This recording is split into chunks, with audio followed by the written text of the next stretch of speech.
Rain lashed against the high-arched windows of St. Mungo's Hospital for magical maladies and injuries, each drop striking the enchanted glass like a whisper of warning. Inside, the air hummed with tension, threaded through with the sour tang of burnt sage and fading magic. Healers moved in hurried silence, their robes flaring as they passed between wards, wands clenched in white-knuckled grips.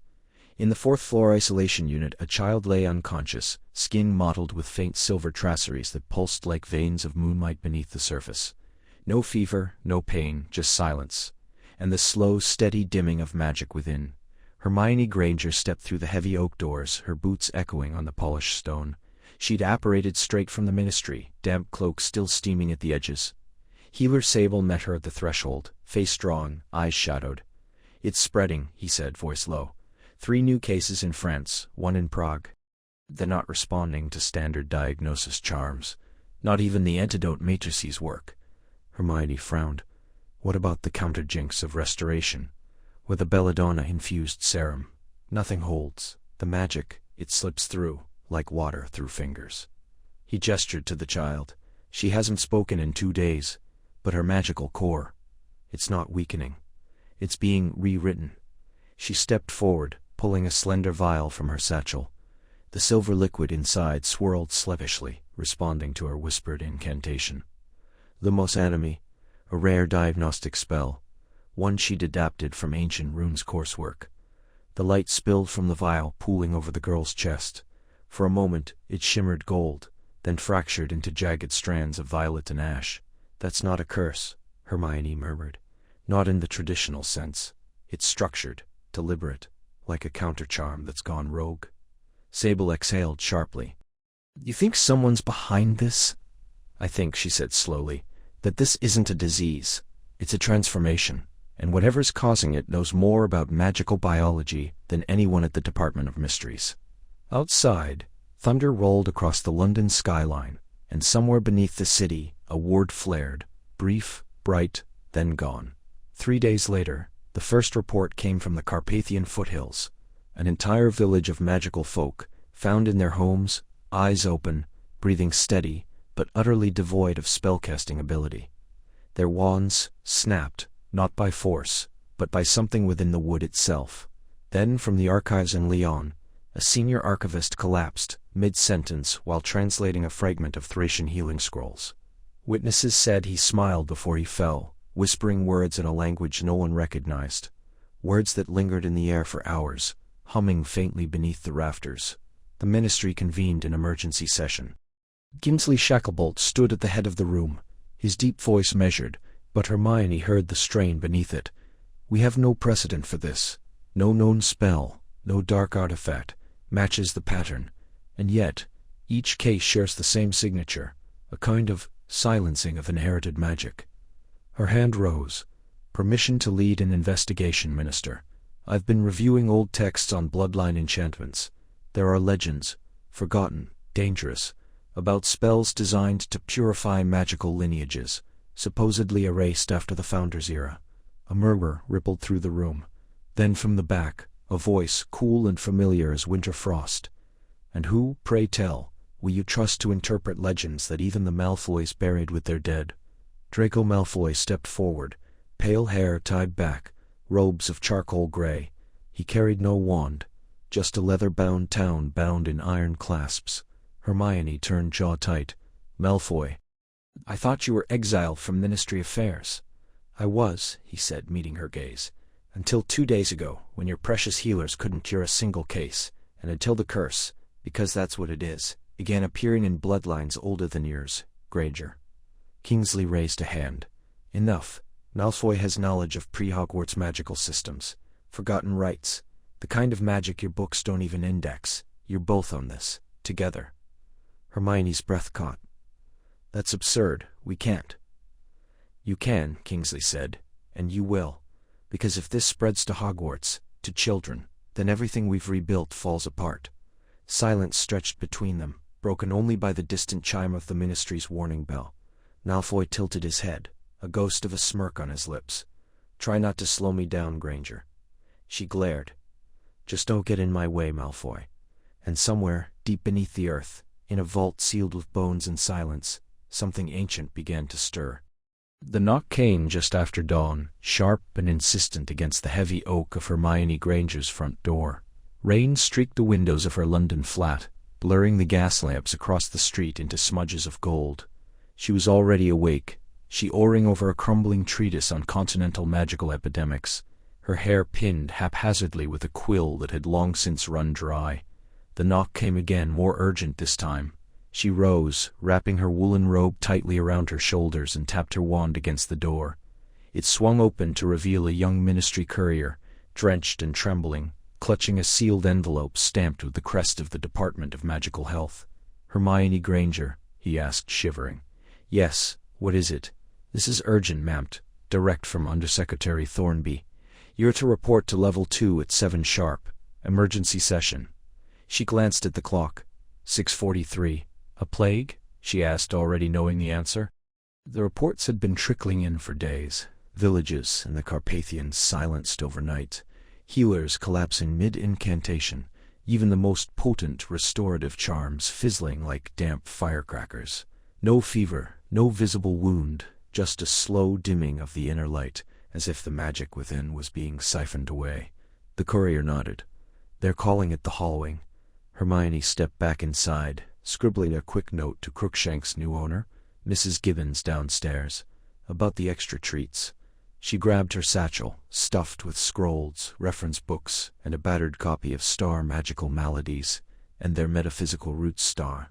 By the time she apparated into the ministry's atrium, the air was thick with tension. Ministry employees hurried past, their faces pale beneath the greenish glow of the enchanted ceiling, which mirrored the storm above. Auras stood in clusters, wands half-drawn, as if expecting an attack. The usual bustle of morning bureaucracy had been replaced by a hush, the kind that settles after a scream. She took the lift down to Level 2, where the Department of Magical Health occupied a warren of sterile white corridors, lined with portraits of long-dead healers and floating diagrams of magical anatomy. The emergency chamber was already half-filled, senior healers from St. Mungo's, researchers from the Department of Mysteries, even a representative from the International Confederation of Wizards. Undersecretary Thornby, a wiry woman with iron-gray hair and eyes like flint, stood at the head of the table. "Ah, Granger, good. We've been waiting." "Waiting?" Hermione frowned. "No one said anything about—" "You're leading the task force," Thornby interrupted. "Effective immediately." A ripple went through the room. Hermione felt her breath catch. "Me? I'm honored, but there are people with decades more experience." "With all due respect, Miss Granger," Thornby said, her voice low, "you're the only one who's published on cross-cultural magical contagions. You studied beneath the last surviving practitioners of Albanian wardcraft. And," she hesitated, "you faced curses no one else would dare touch." Hermione swallowed. She knew what Thornby meant. The war had left scars, not all of them visible. "But that's not all," Thornby continued. "There's one more member assigned to your team. Someone with unconventional expertise." The door opened. Hermione turned. And there, framed in the doorway, was Draco Malfoy. He looked different. Leaner, paler, his hair cropped short, his robes unadorned save for a silver clasp in the shape of a serpent coiled around a caduceus. But his eyes were the same, cool, assessing, unreadable. "Granger," he said, nodding slightly. "Looks like we're saving the world together." She stared at him, heart pounding. "You're a healer now? Master of restorative archaics?" he replied, stepping forward. "Specializing in curses deemed irreparable." Thornby cleared her throat. "The two of you will depart for Transylvania by noon. There's a monastery there, ruins, really, believed to house a text on blood-based enchantments.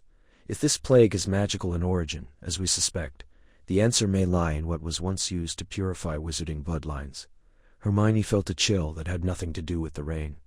Malfoy met her gaze. "Try not to slow me down, Granger." She straightened. "I was about to say the same to you." The room fell silent. Somewhere, deep beneath the ministry, a ward cracked like ice. Rain lashed against the high, narrow windows of the ministry's research annex, blurring the grey London skyline into a watercolor smear of soot and mist. Hermione Granger stood with her back to the storm, arms crossed, fingers tapping an impatient rhythm against her elbow. The air in the room smelled of old parchment, damp wool, and the faint metallic tang of overworked enchantments. Before her, a stone pedestal pulsed with a soft, sickly green light, the latest sample of the affliction now known as the Grey Sickness. It had started in Prague, then Vienna, then Paris. Now it was knocking at the gates of Diagon Alley. The symptoms were maddeningly inconsistent. Some victims lost their magic entirely within days, their wands turning as inert as firewood. Others wasted away slowly, their skin taking on the texture of ash, their voices fading into whispers before they fell into unbreakable comas. No potion reversed it. No healing spell touched it. Not even the ancient wards of the Hogwarts infirmary could hold it back. "Your certain traditional diagnostics have been exhausted?" Hermione asked, not turning as Healer Croft entered behind her. "Every known diagnostic charm, every archive cross-reference," Croft replied, his voice edged with exhaustion. "We've even tried the old Slavic binding chants. Nothing takes." She exhaled sharply. "Then we're dealing with something outside current magical taxonomy. A cursed object. A sentient pathogen. That's why we're sending you in." Hermione finally turned. "We." Croft hesitated, shifting the weight of the file in his hands. "You'll be working with someone the Department of Mysteries believes has unique insight." Her stomach dropped before he even said the name. "Draco Malfoy." The name landed like a curse. She stared at him. "You're joking." "I wish I were," Croft said, opening the file. "After the war, Malfoy disappeared for nearly 5 years. When he returned, he'd mastered entire branches of healing magic we thought were extinct. Sumerian soul-weaving, pre-Celtic bone-chanting. He's published papers in Aramaic. He's also admittedly insufferable, but he's the only one who's managed even a partial stabilization in Grey Sickness patients." "That doesn't mean I have to work with him," Hermione said, her voice tight. "He's already on board, the minister's orders. You leave for Prague tomorrow." She opened her mouth to argue, but Croft held up a hand. "You're the best we have at pattern recognition and linguistic decryption.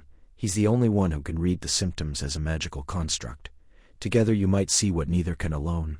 The door behind them creaked open. Speaking of inconvenient partnerships, drawled a voice she hadn't heard in years, smooth as oiled silk, and just as cold.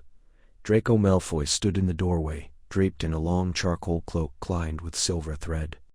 His hair was shorter now, no longer slicked back, but falling in loose, careless waves across his forehead. His face had sharpened with age, the boyish petulance replaced by something more guarded, more dangerous. But his gray eyes, those were unchanged. They swept over her with a mixture of amusement, and something else she couldn't place.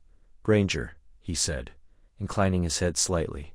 "Still frowning at the world, I see." "And you," she replied, stiffening, "still managing to appear exactly when you're least wanted." He smirked. "A gift." Croft cleared his throat. "Glad you're both here. Your portkey departs at dawn. You'll be staying at the old Cayman house outside the city. Neutral ground. All research materials have been sent ahead." Hermione didn't take her eyes off Malfoy. "I hope you've learned to share your notes since Hogwarts." "I've learned a great many things," he said, stepping forward, "including how to work with people I dislike. For the greater good, of course." She felt her jaw clench. "Don't quote me back at me, Malfoy." He tilted his head, studying her. "You really are as difficult as they say. And you're still as arrogant." "Someone has to be," he said, brushing past her toward the pedestal. He reached out, not touching the glowing sample, but tracing the air above it. His fingers moved in a slow, deliberate pattern, and the green light flickered, dimming for just a second. Hermione watched, despite herself. She'd read his paper on spectral resonance and corrupted magic. Brilliant, but maddeningly incomplete. Like he'd known more than he'd written. After a long silence, Malfoy turned to her. "This isn't a plague," he said quietly. "It's a voice, and it's been waiting to be heard." Rain lashed against the high arched windows of the Ministry's restricted archives, each drop striking like a whispered accusation. Inside, the air was thick with the scent of aged parchment and damp stone, the only light coming from flickering blue candles suspended mid-air. Hermione Granger stood at a long oak table, her fingers tracing the brittle edge of the medieval grimoire, her breath shallow with frustration. She had been waiting for nearly half an hour. When the door finally creaked open, it wasn't with the hesitant step of someone reporting for duty, but with the confident stride of one who owned the silence. Draco Malfoy entered wrapped in a charcoal-gray traveling cloak, water beading at the shoulders, his pale hair slicked back from his forehead. He didn't apologize. He didn't even look at her. "Granger," he said, tossing a small rune-edged case onto the table. "I assume you've already wasted time on the obvious standard contagion wards. Blood-purging charms. The usual mediocrity." Hermione closed the book slowly, deliberately. "I've examined every documented outbreak in the last 3 centuries. This isn't a contagion. It doesn't follow any known pattern. The symptoms, blackened veins, memory erosion, sudden magical failure, aren't consistent with anything in modern healing texts." Malfoy unclasped his cloak and hung it with fastidious care on a brass rack. "Modern healing texts," he said, "are written by people who fear what they don't understand. This isn't modern. It's older. Much older." She narrowed her eyes. "Then you've seen it before?" "No," he said, turning to face her fully. "But I've read about it. In texts you wouldn't even be allowed to touch." "That's not the point," she snapped. "The point is that people are dying. Children, entire wizarding families in Belgium, gone within a week. And you're standing there talking about forbidden archives, like it's a game of intellectual one-upmanship." Malfoy's jaw tightened. "And you want to wave your wand and hope a cure appears because it feels right. That's how reckless magic starts. Dangerous magic. I've spent years mastering traditions you were taught to despise. Traditions that actually star. Traditions that rely on blood rituals and stolen souls." She shot back. "I've read the same histories, Malfoy. Ancient healing magic isn't just forgotten because the Ministry banned it. It was abandoned because its cost star too much." He stepped closer, his voice low. "And what if the cost of not star using it is extinction?" The candlelight flickered, casting sharp shadows across his face.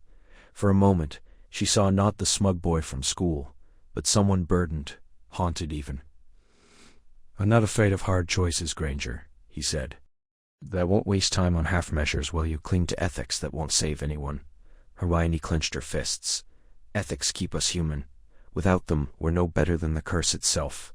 They stared at each other across the table, 2 opposing philosophies carved in flesh and fury. The silence stretched, broken only by the distant rumble of thunder. Finally, Malfoy exhaled. "Fine, work your way, run your tests. But when your methods fail, and they will, don't expect me to wait." He turned toward the shelves, his fingers brushing the spine of a book bound in what looked like human skin. "And don't touch anything in the eastern alcove," he added without looking back, "unless you enjoy waking up screaming." Hermione didn't move. Her heart pounded, not just from anger, but from something deeper, dread perhaps, or the uneasy sense that he might be right. She opened her satchel and pulled out her notebook, quill poised. They were supposed to be a team. But as the candles dimmed and the storm outside deepened, it felt less like partnership and more like a countdown. 2 wands pointed at the same darkness, neither willing to lower theirs first. The wind howled through the skeletal trees surrounding the village of St. Croix, carrying with it the scent of damp earth, and something far worse, something metallic and sour, like spoiled milk and burnt parchment. Hermione pulled her cloak tighter around her shoulders, the protective enchantments woven into the fabric humming faintly against the chill. Beside her, Draco Malfoy adjusted the silver clasp of his own travel cloak, his expression unreadable beneath the pale glow of the overcast sky. They stood at the edge of the quarantine barrier, a shimmering lattice of blue light woven between standing stones. It pulsed faintly, like a dying heartbeat. Hermione stepped forward, raising her wand. "Allahomora wards," she murmured, and the barrier rippled open just enough for them to pass. Malfoy followed without a word. The village was silent, not the peaceful quiet of a morning before dawn, but the heavy, oppressive hush of something strangled. Shutters hummed crooked on their hinges. Child's wooden broom lay abandoned in the street, half buried in mud. No chickens scratched at the dirt. No cats slunk through alleyways. Even the wind seemed to tread lightly here. Hermione moved toward the first cottage, her boots sinking slightly into the wet earth. She knocked once, then again, before casting a silent unlocking charm. The door creaked open. Inside, the air was thick with the scent of illness, cloying and wrong, as if the very molecules had been corrupted. An old woman lay on a cot, her skin tinged an unnatural gray, her breath shallow and rattling.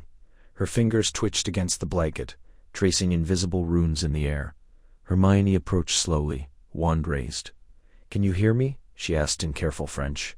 No response. She glanced over her shoulder. "Malfoy, check her pulse." He stepped in, his movements precise, economical.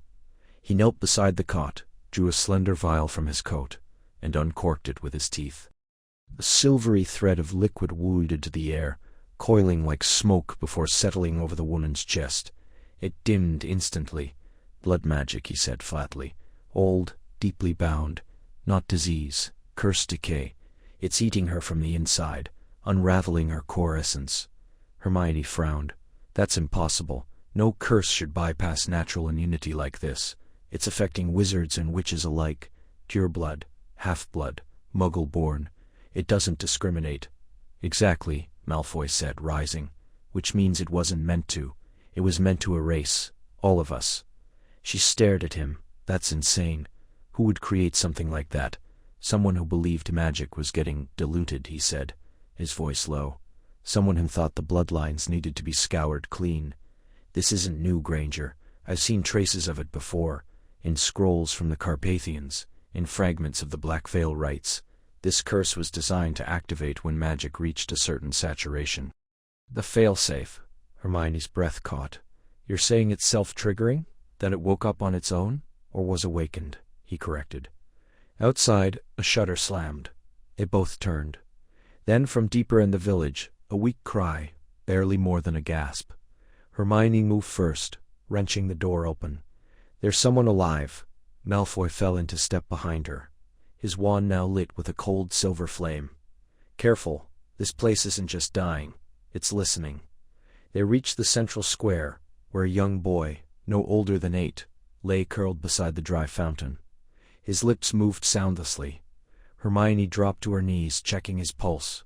Faint, erratic.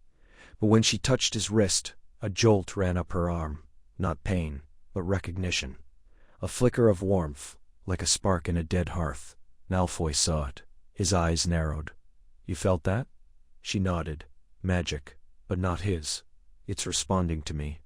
He knelt beside her, placing his palm just above the boy's chest. His lips moved in a language Hermione didn't know. Guttural, ancient. The air shimmered, and for a single heartbeat the boy's skin flushed pink. Then the light faded. "It's temporary," Malfoy said, voice tight. "But it means the curse can be interrupted, not cured. Contained. For now." Hermione looked at him, rain beginning to streak her face. "Then we're too late for them, but not for everyone." "No," he said, standing. "But we're running out of time, and the next piece of the puzzle, it's in Prague." The air in the small cottage near the black forest edge was thick with the scent of burnt sage, and something darker, like iron left too long in the rain. Hermione leant beside the cot, her fingers trembling as she lifted the child's wrist. The pulse was there, faint and fluttering like a moth against glass, but the skin beneath her touch was unnaturally cold. The girl, no older than 6, breathed in shallow gasps. Her lips tinged the faintest blue. Around her neck, a delicate silver chain held a charm shaped like a twisted rune, ancient and wrong. "She tried to cast Lumos," the mother whispered, clutching the edge of her shawl.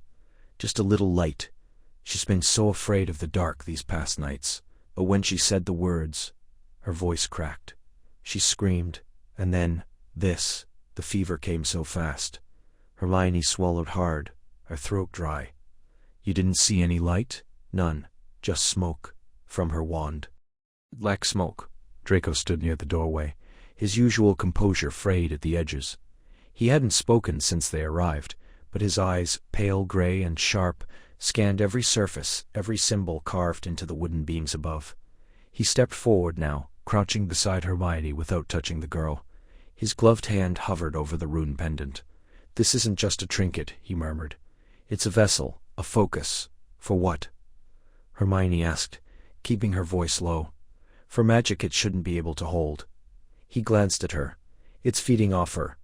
Not the illness, the magic itself. Every spell, every attempt to heal, he drains them. And worse, it twists it." Hermione's breath caught. "You're saying the healing spells?" Make it worse. Draco looked at her, his expression grim. Their fuel.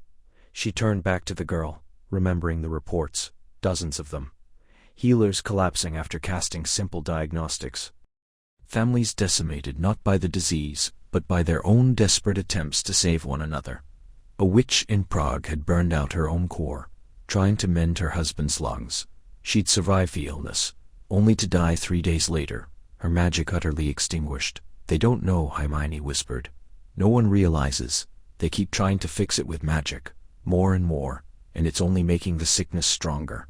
Draco stood, removing his glove. He pressed his bare palm just above the girl's chest, not touching her, and closed his eyes.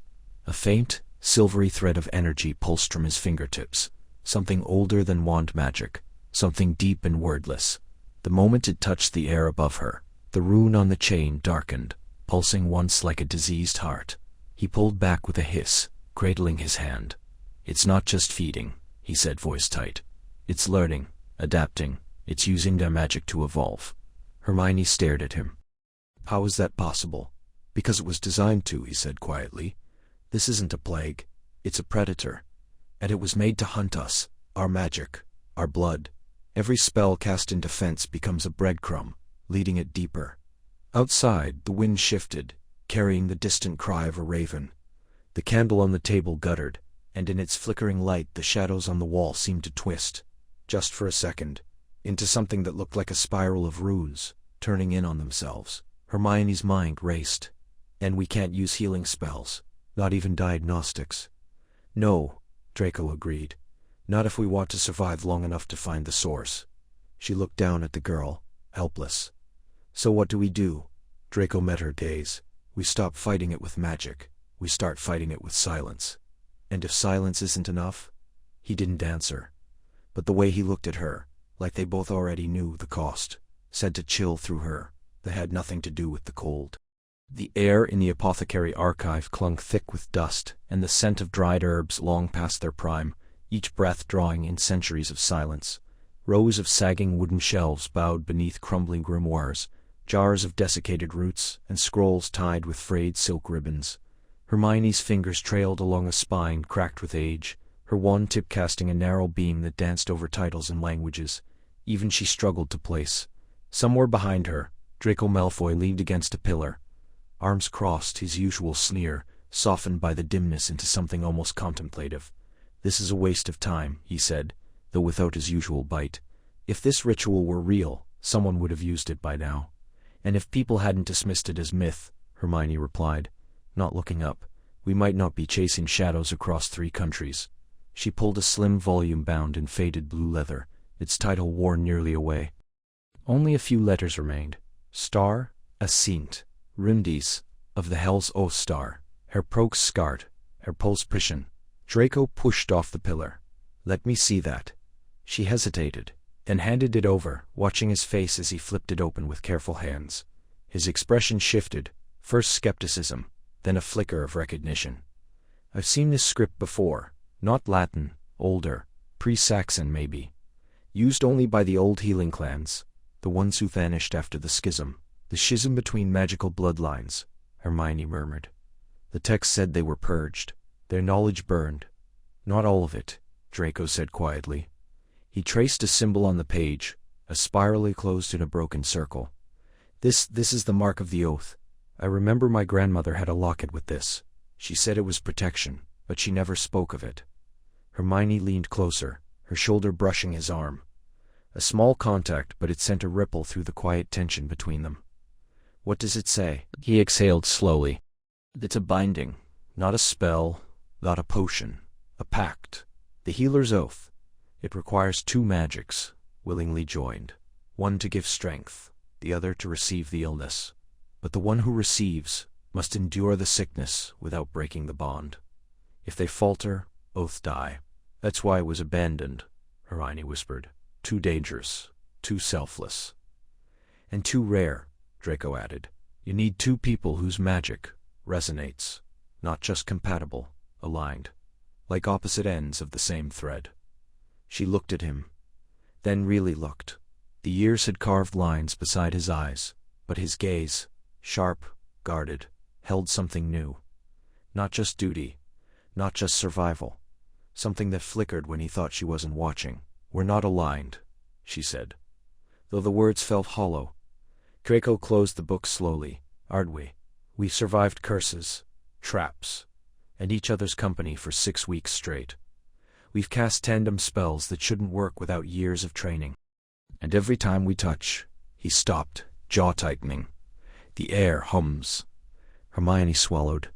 She remembered the last time their hands had brushed while brewing the counteragent in Prague, how the potion had flared gold instead of green, how the runes on the cauldron had briefly glowed with an unfamiliar script.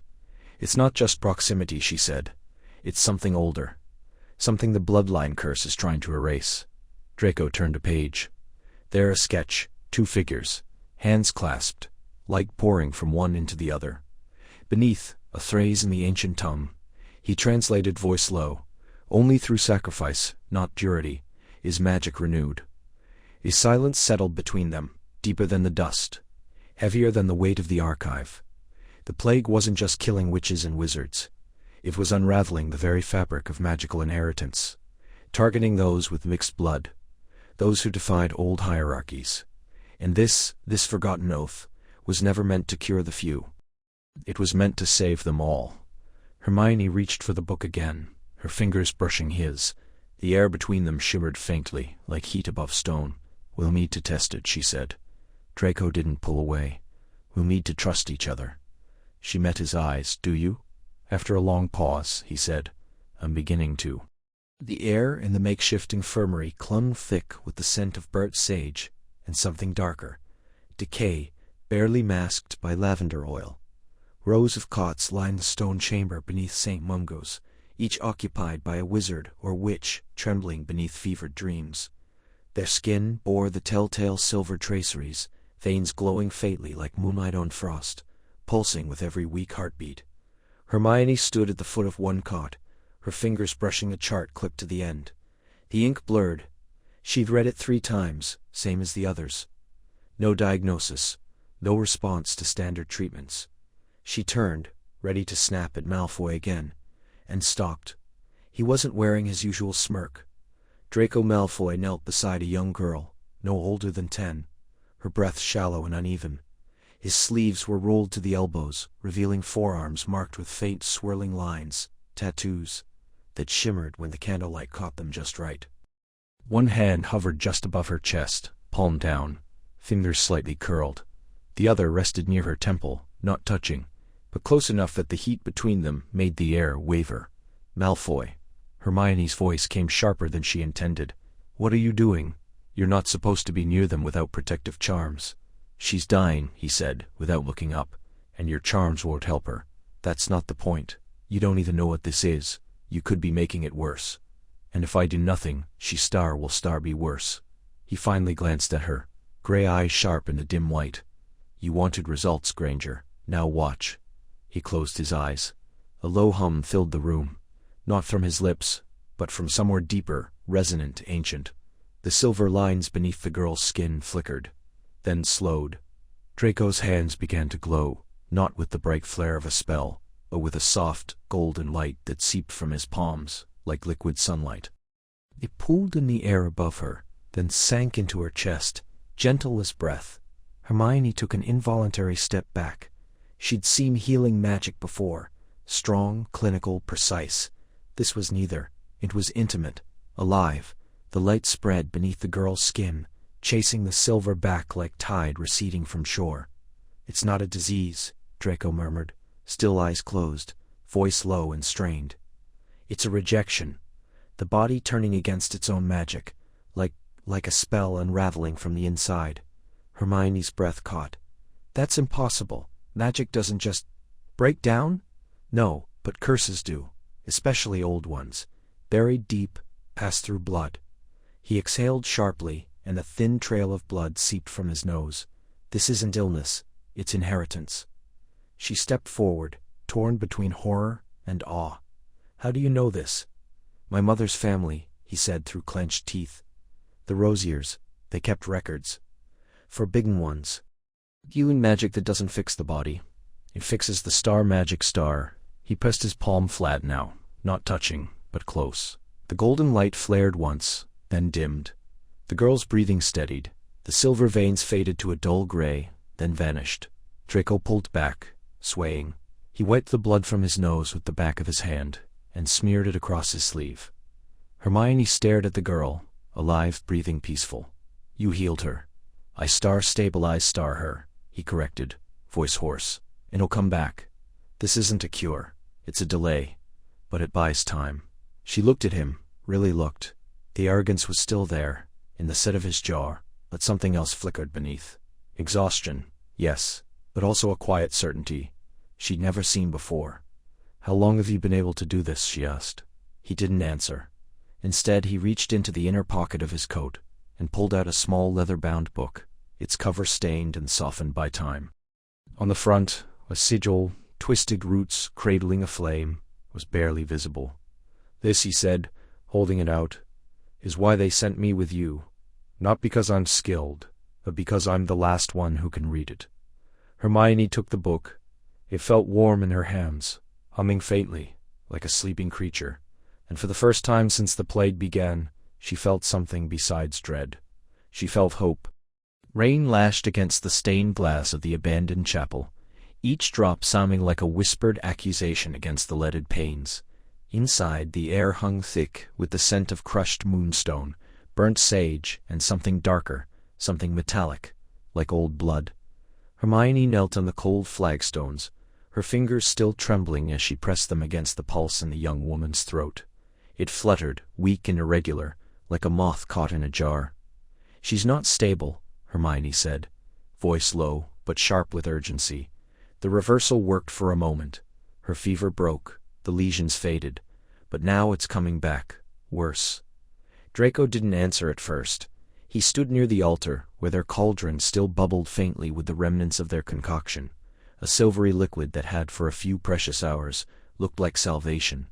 Now it seemed little more than mockery. He wiped a smear of soot from his temple, his face drawn, shadows pooling beneath his gray eyes. "It wasn't a cure," he said finally. "It was a delay, a reprieve. We didn't fix the root, we just silenced it." Hermione rose, her robes damp at the hem from kneeling in the slick stone. "We followed the ritual exactly. The incantation, the lunar alignment, the binding of our magics, yours and mine, into the elixir. It should have held. And yet, it didn't." Draco turned to face her, his voice quieter now, stripped of its usual edge. "Because we were wrong about what we're fighting." A shudder ran through the girl on the pallet, a convulsion that twisted her limbs and drew a choked cry from her lips. Hermione dropped beside her again, murmuring a calming charm, though she knew it would do little. The plague had returned with a vengeance. Dark veins spiderwebed across the girl's neck, her breath coming in shallow, wet gasps. "This isn't illness," Draco said. "It's memory, a curse that remembers what it was meant to do." Hermione looked up at him. "Explain." He stepped toward the altar, lifting the cracked grimoire they'd unearthed beneath Prague. Its pages brittle with age, its script written in a dialect of Aramaic mixed with ancient Parseltongue. "This curse wasn't designed to kill. It was designed to judge, to test blood, and when it finds impurity, real or imagined, it consumes.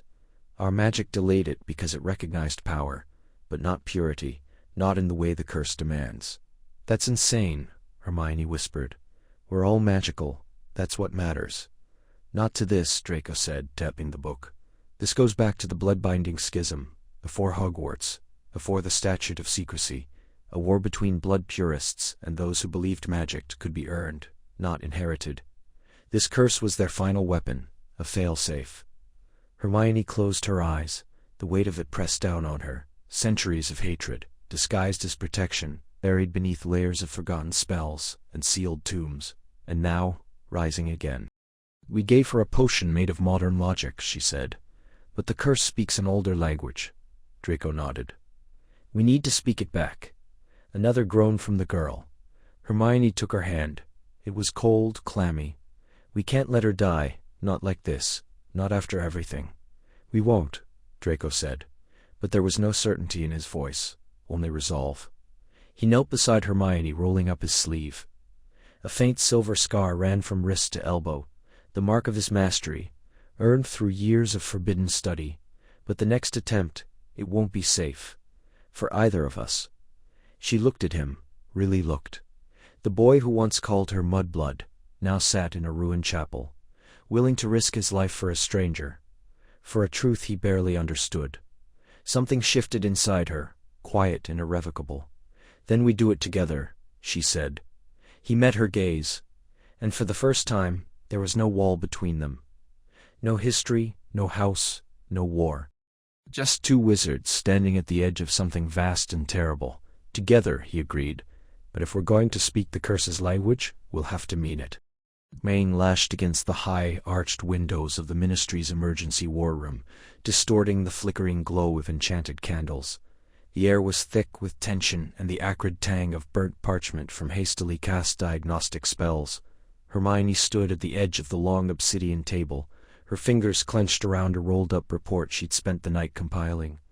Around her, voices rose in shrill discord, Ministry officials in emerald robes arguing over containment zones, healers demanding more Auror escorts, and a particularly shrill undersecretary, insisting the outbreak was a coordinated attack by radical anti-pureblood factions. "It's not an attack," Hermione said, her voice cutting through the noise like a blade. "It's a curse, a slow, insidious one, and if we don't stop treating it like a political scandal and start treating it like ancient magic, people will keep dying."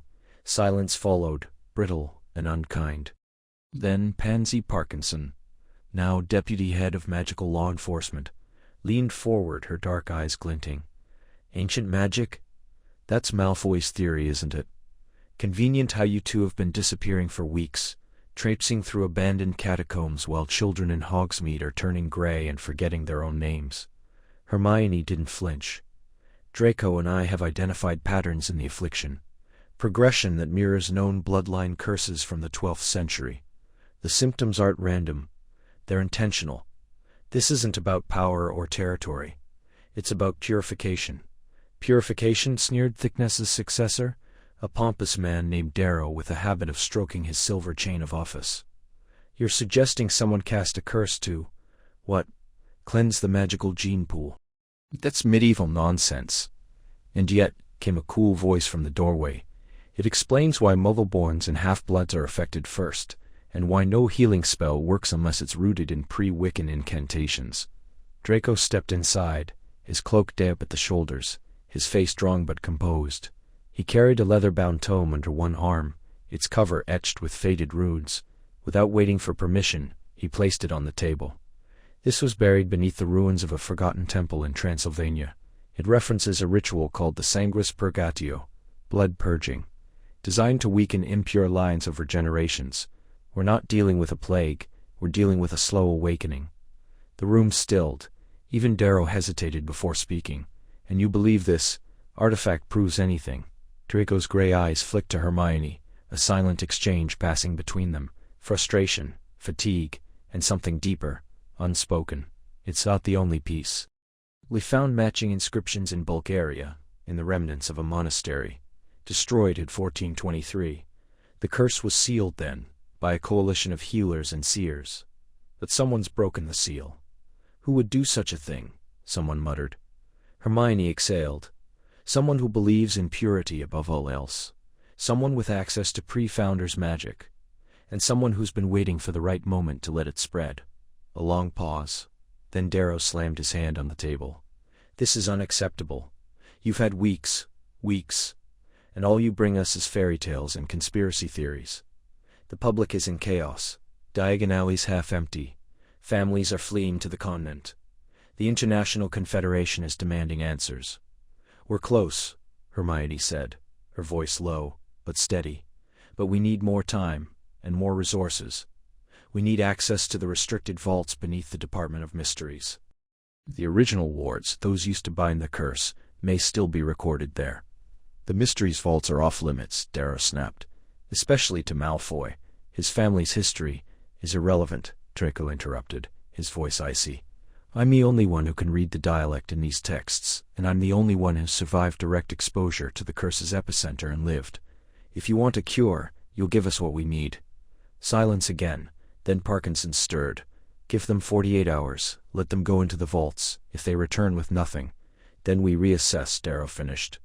But if this is a waste of time, Granger, if this is just another excuse to protect your partner in crime, the consequences will be severe. Hermione met Draco's gaze. Rain streaked the windows behind him like tears on glass. We'll have your cure, she said. 48 hours is all we need. Rain lashed against the cracked window panes of the abandoned apothecary in Prague, the glass trembling under the weight of each storm-laden gust. Inside, the air was thick with the scent of mildew and old herbs, their dried remnants crumbling in shattered jars. Hermione Granger wiped her damp sleeve across her forehead, smearing soot from a burst ward trap they'd barely disarmed. Her fingers trembled, not from fear, but from exhaustion. 3 days they'd been chasing whispers, chasing shadows, and now, at last, a body. It lay on a rusted examination table, covered by a threadbare cloth. The victim, a young witch named Lena Vorska, had been found in the alley behind a Mongol cinema, convulsing, her eyes rolling back into her skull before she went still. No known contagion explained it, no poison registered in standard scans, and yet she was dead. Not just dead, her magic had been drained, her veins blackened like scorched parchment. Draco Malfoy stood at the foot of the table, his pale fingers tracing the edge of the cloth. He hadn't spoken since they arrived. His usual sarcasm, that brittle armor he wore like a second skin, had gone quiet somewhere between Vienna and the border. Now there was only focus in the sharp lines of his face, in the way his gray eyes flickered with something almost like reverence. "We need to see it," Hermione said, voice low. "The mark." Malfoy nodded once. With careful hands he pulled the cloth back. The body was pale, almost translucent in the dim light of their floating lumos orbs. But beneath the surface, something pulsed. Not with life. No, this was colder, deeper. A pattern, etched just beneath the skin of her sternum, glowed faintly, a sickly green that reminded Hermione of stagnant water under moonlight. It was a rune, not one from any modern grimoire, not even from the restricted tomes at Hogwarts. She leaned closer, her breath fogging in the chill. "It's still active." Malfoy's wand tip hovered an inch above the mark. "Old magic, not just old, forgotten. This isn't Parseltome, and it's not Latin. It's something older. Pre-Wizard in Council, maybe even pre-Hogwarts." Hermione swallowed. "Can you read it?" "Not fully, but I know the root.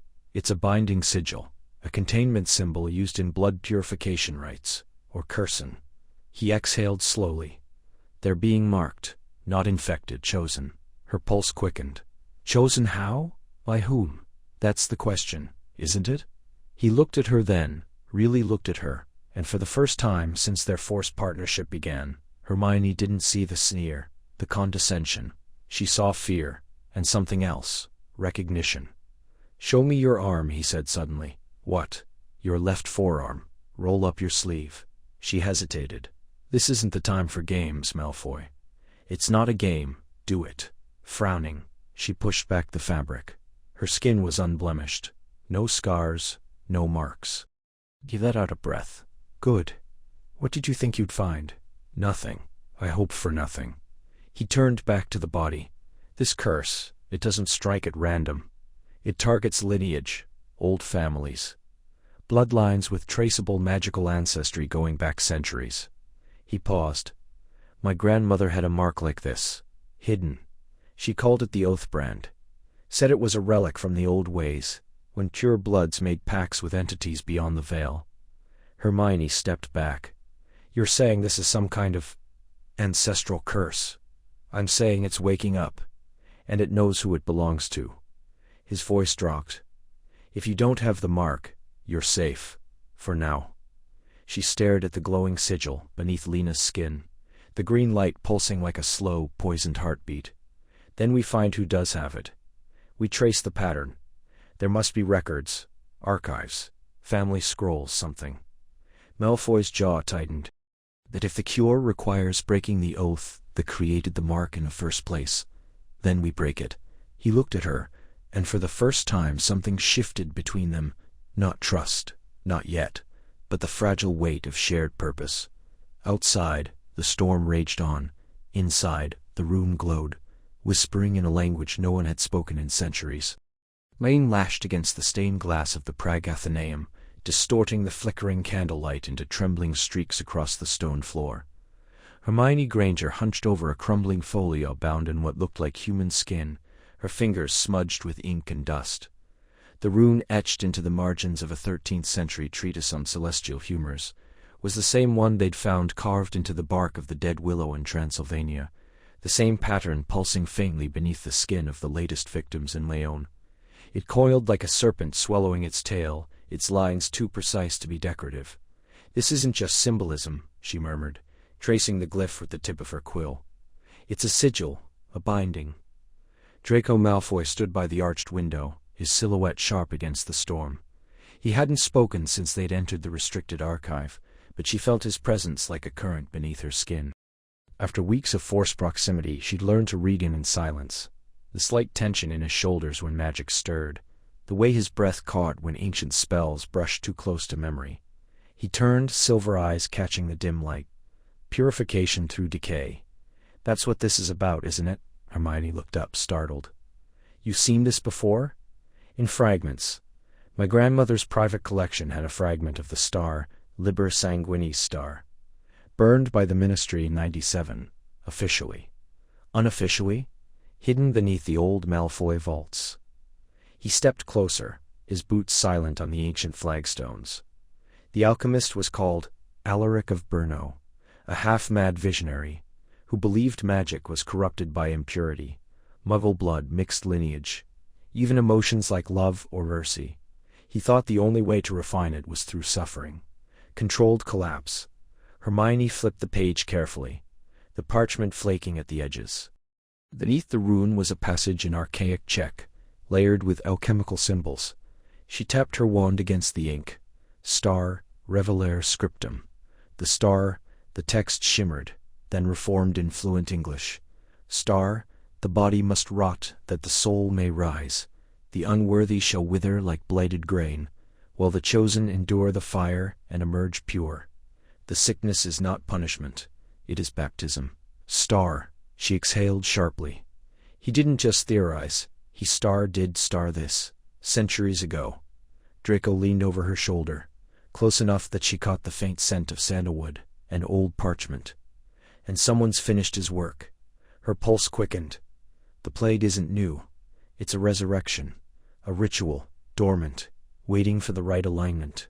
The lunar cycle we're in now, the planetary conjunction, and 2 bloodlines to reactivate it." Draco finished, voice low. She turned to him, frowning. "What do you mean?" He hesitated, rare for him, then unfastened the clasp of his outer robe, rolling up the sleeve of his shirt. On his forearm, just above the faded scar of the dark mark, was a smaller mark, a twisted rune, nearly healed, as if branded long ago and deliberately concealed. Hermione stared. "That's a Malfoy ward, passed down through the male line since the 12th century. My great-uncle tried to remove it, died screaming 3 days later." He met her gaze. Alaric's work was never fully erased. It was star-adopted star. "The families like mine. We were meant to be the stewards of the purification, the survivors." A cold weight settled in her chest. "And what about me?" Draco reached into his inner pocket and pulled out a small vial of dark liquid. "Blood," she realized, congealed at the edges. "I had your blood tested in Vienna. You carry a recessive marker, ancient, buried deep, possibly from the Prewits, or the Selvins, through your maternal line. They're not just investigating the curse, Granger. You're part of its design." She stood abruptly, knocking over the inkwell. Black spilled across the folio, bleeding into the centuries-old text. "That's impossible. My parents were magical long before they knew it," Draco said quietly. "The curse doesn't care about birth certificates. It reads blood, history, star, intent, star, outside." Thunder cracked, and the candles guttered. In the sudden half-dark, the rune on the page seemed to pulse, as if breathing. Hermione whispered, "Then we're not just hunting a cure." "No," Draco said, watching her. "We're deciding whether to become the cure." The fire crackled low in the hearth, casting long, trembling shadows across the stone walls of the inn's forgotten reading room. Outside, the wind hissed through the eaves of the old stone building, a hollow sound that seemed to carry whispers from the ruined abbey half a mile down the hill. Hermione's fingers trembled slightly as she turned another brittle page of the manuscript. The ink faded to ghostly brown, the script, a tangled dialect of medieval Occitan that had taken her 3 hours to decipher. Her eyes burned from the strain, her back ached from hunching over the heavy oak table, and the silence between her and Draco had stretched so long she could almost hear the dust settling. Across from her, Draco stirred. He leaned back in his chair, stretching his arms above his head with a quiet groan, his white blonde hair catching the dim firelight like spun silver. He had shed his outer robes hours ago, and the sleeves of his charcoal gray tunic were rolled to the elbows, revealing the faint tracery of old scars along his forearms, marks from battles. Neither of them spoke of any more. "You're going to ruin your eyes," he said, his voice low, almost gentle. "That parchment's older than Merlin's grandmother." Hermione didn't look up. "And you're going to waste time making observations no one asked for." A pause, then a quiet chuckle, dry, but not unkind. "Still determined to outwork everyone, Granger, even after 17 coffees and 2 cursed tomes?" She finally glanced at him, one eyebrow arched. "I'd have thought you'd be used to it by now." "I am," he admitted, surprising her. "Which is why I keep checking to make sure you haven't turned into a statue made of ink and stubbornness." She snorted, then immediately pressed her lips together, as if trying to recall dignity. But the moment had cracked something, the brittle tension of the past week, the sleepless nights, the arguments over bloodline theory, the way they both flinched when the fever dreams began in the village children. A ghost of a smile lingered on her lips. Draco reached for the flask beside him, uncorked it with practiced ease, and poured a measure of steaming liquid into a chipped ceramic cup. "Here," he said, sliding it across the table. "Not coffee. Sage and willow bark. Keeps the mind clear, and the nightmares at bay." She eyed it warily. "You brewed it?" "I did. And no, I didn't poison it, though the thought did cross my mind when you insisted on translating that cursed genealogy scroll in alphabetical order." Hermione exhaled, a real breath this time, and wrapped her hands around the cup. The warmth seeped into her palms, a small luxury in the damp chill of the room. She took a careful sip. It was bitter, earthy, but clean, honest. "Thank you," she said softly. Draco looked at her then, really looked.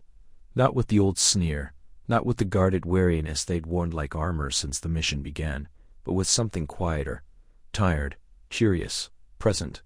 "You know," he said after a long moment, "when they told me I'd be working with you, I thought it was a test. A punishment for whatever sins my ancestors forgot to atone for." Hermione watched the firelight flicker in his gray eyes.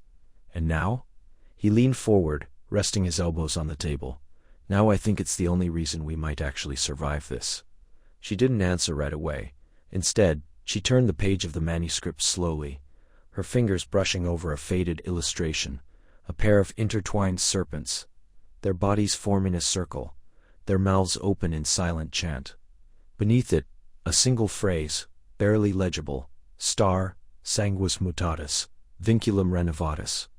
"Star, blood changed," she murmured, "bond renewed."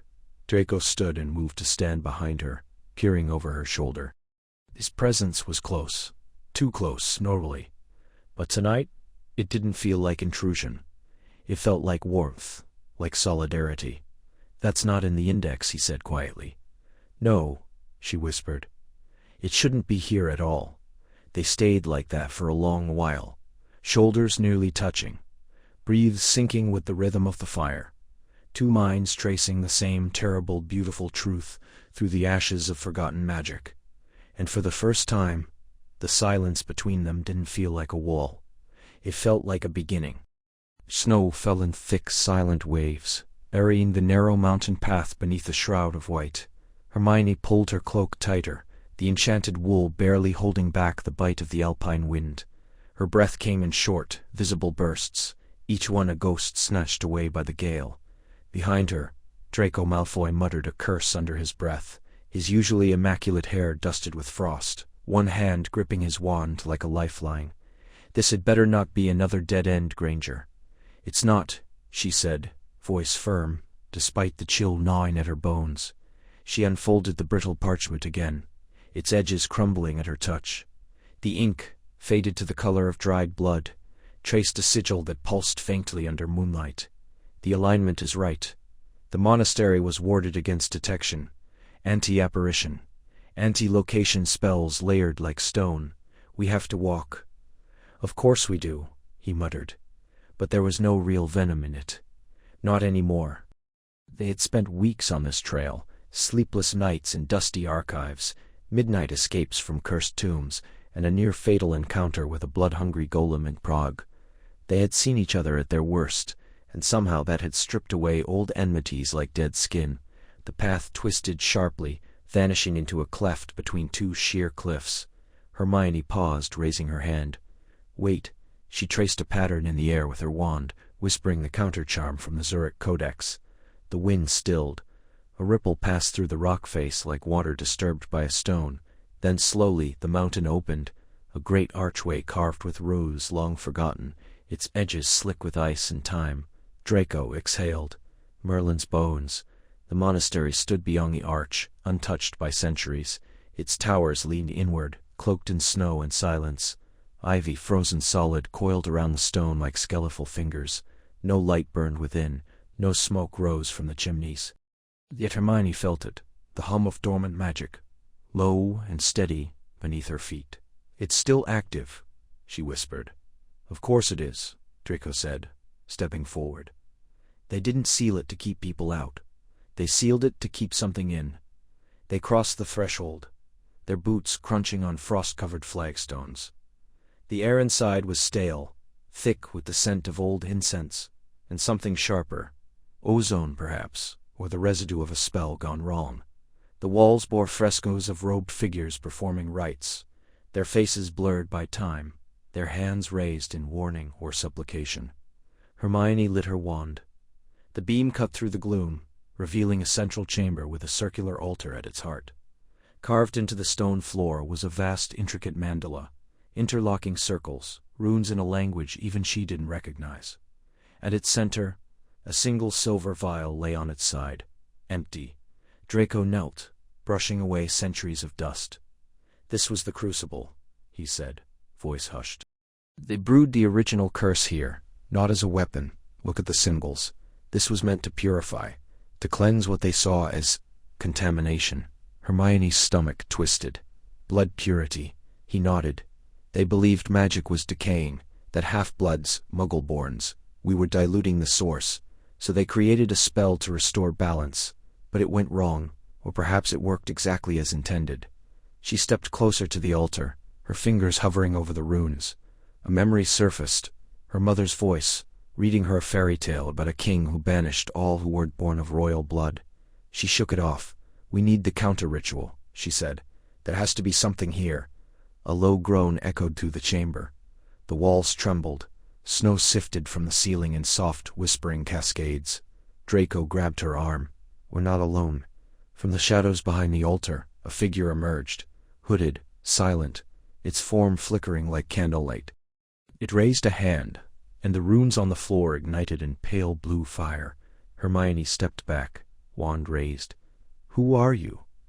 The figure did not speak, but in the silence, a single word echoed in their minds, ancient and heavy with sorrow.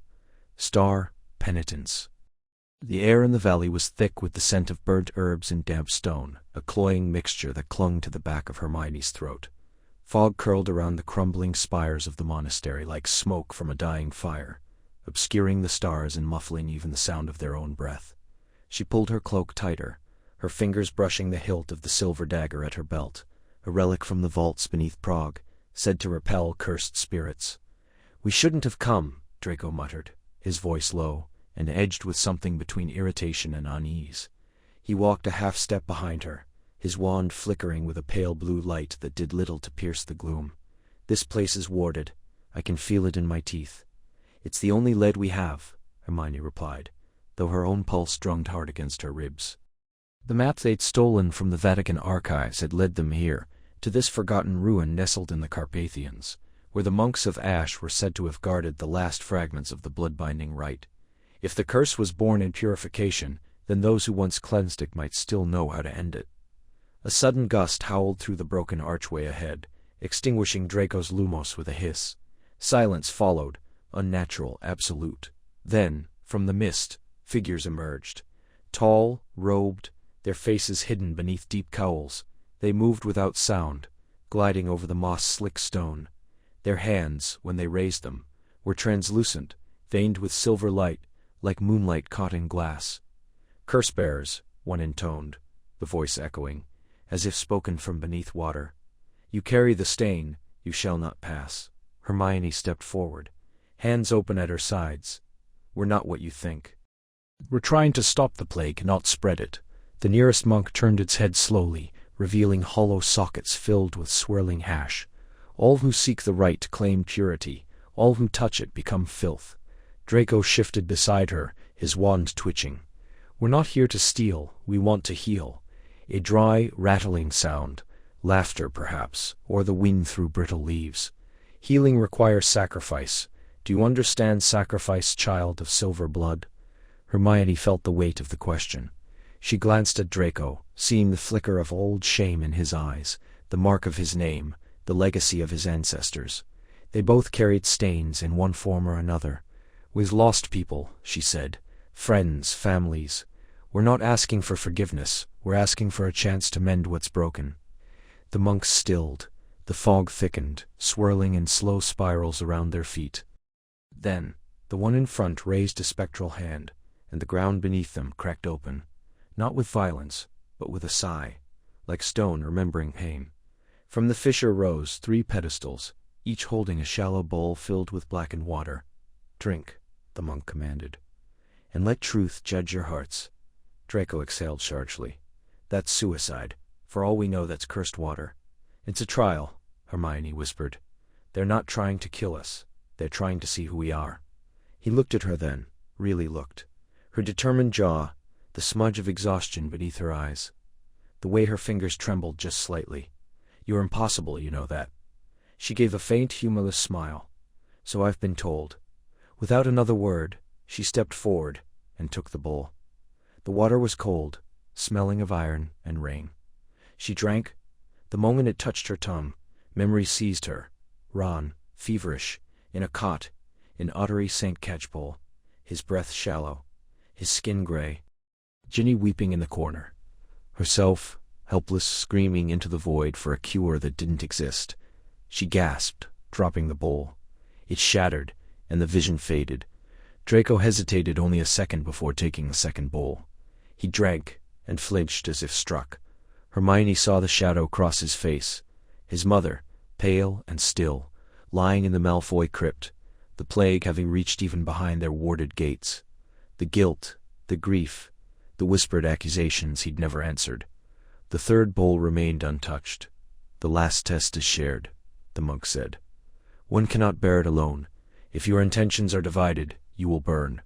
Hermione reached for Draco's hand. He didn't pull away. Together, they lifted the bowl and drank.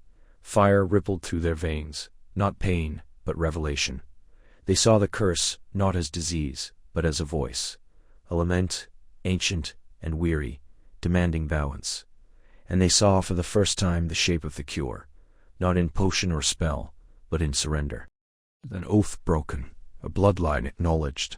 When the vision faded, the monks were gone. Only the wind remained, whispering through the ruins. Draco lowered his hand slowly, his breath unsteady. "We're going to have to trust each other, aren't we?" Hermione nodded, completely. He looked at her. Then, not as an enemy, not as a relic of the past, but as something new, something necessary. "All right then," he said. "Let's go fix this." Rain tapped a steady rhythm against the leaded glass of the Athenaeum's upper chamber, each drop echoing like a whispered secret in the hush that followed the storm. Hermione stood before the obsidian lectern, her fingers trembling not from cold, but from the weight of what she held. The parchment was brittle, older than Hogwarts itself, its edges blackened as though kissed by fire. Ink, once deep as blood, had faded to rust, yet the words still pulsed faintly beneath her touch, humming with dormant magic. "I found it," she whispered.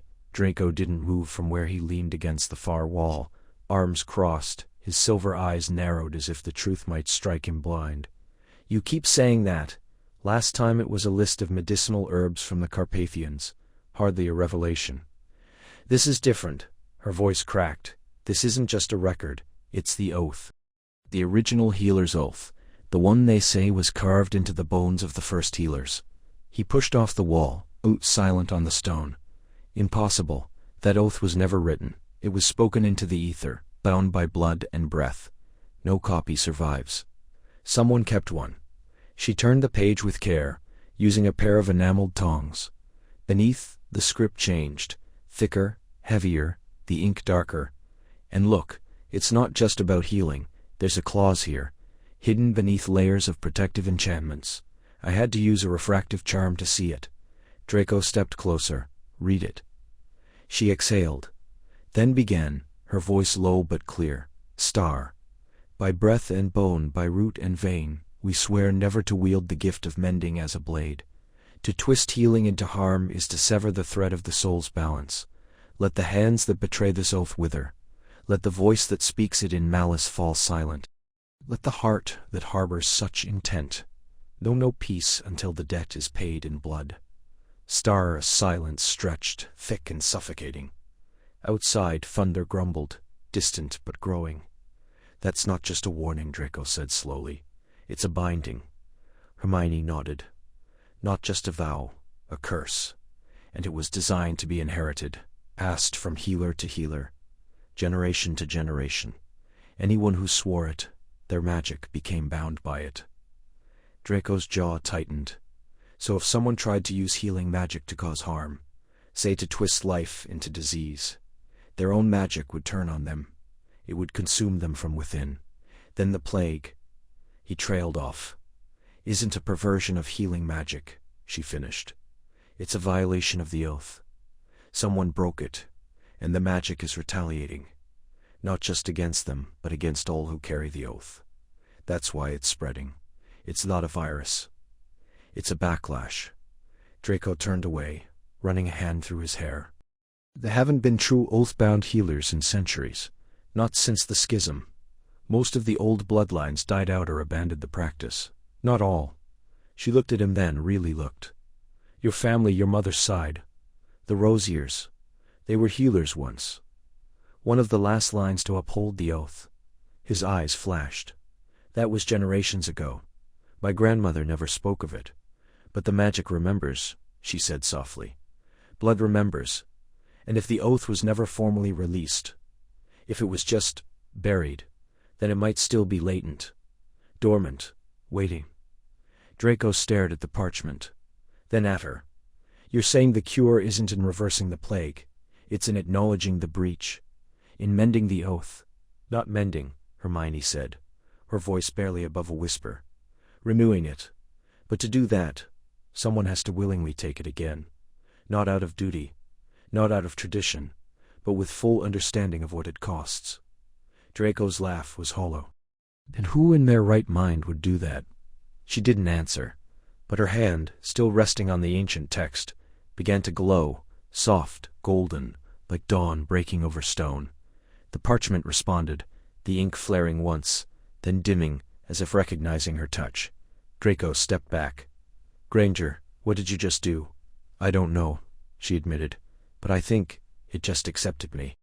Rain lashed against the stained glass windows of the abandoned apothecary in Prague, each drop striking like a whispered accusation. The air smelled of damp parchment, burnt sage and something darker, iron maybe, or old magic gone sour.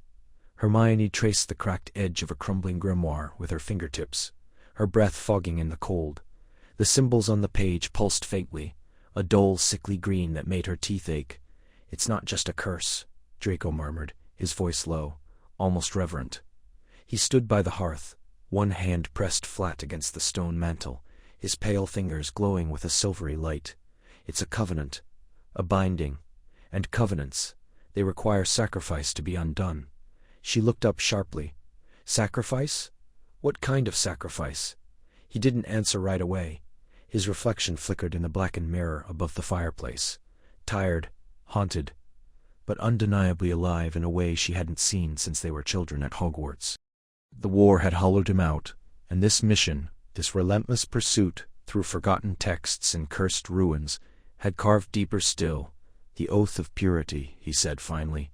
It was forged nearly 900 years ago by a cabal of blood supremacists, long before the Ministry, before even the International Confederation.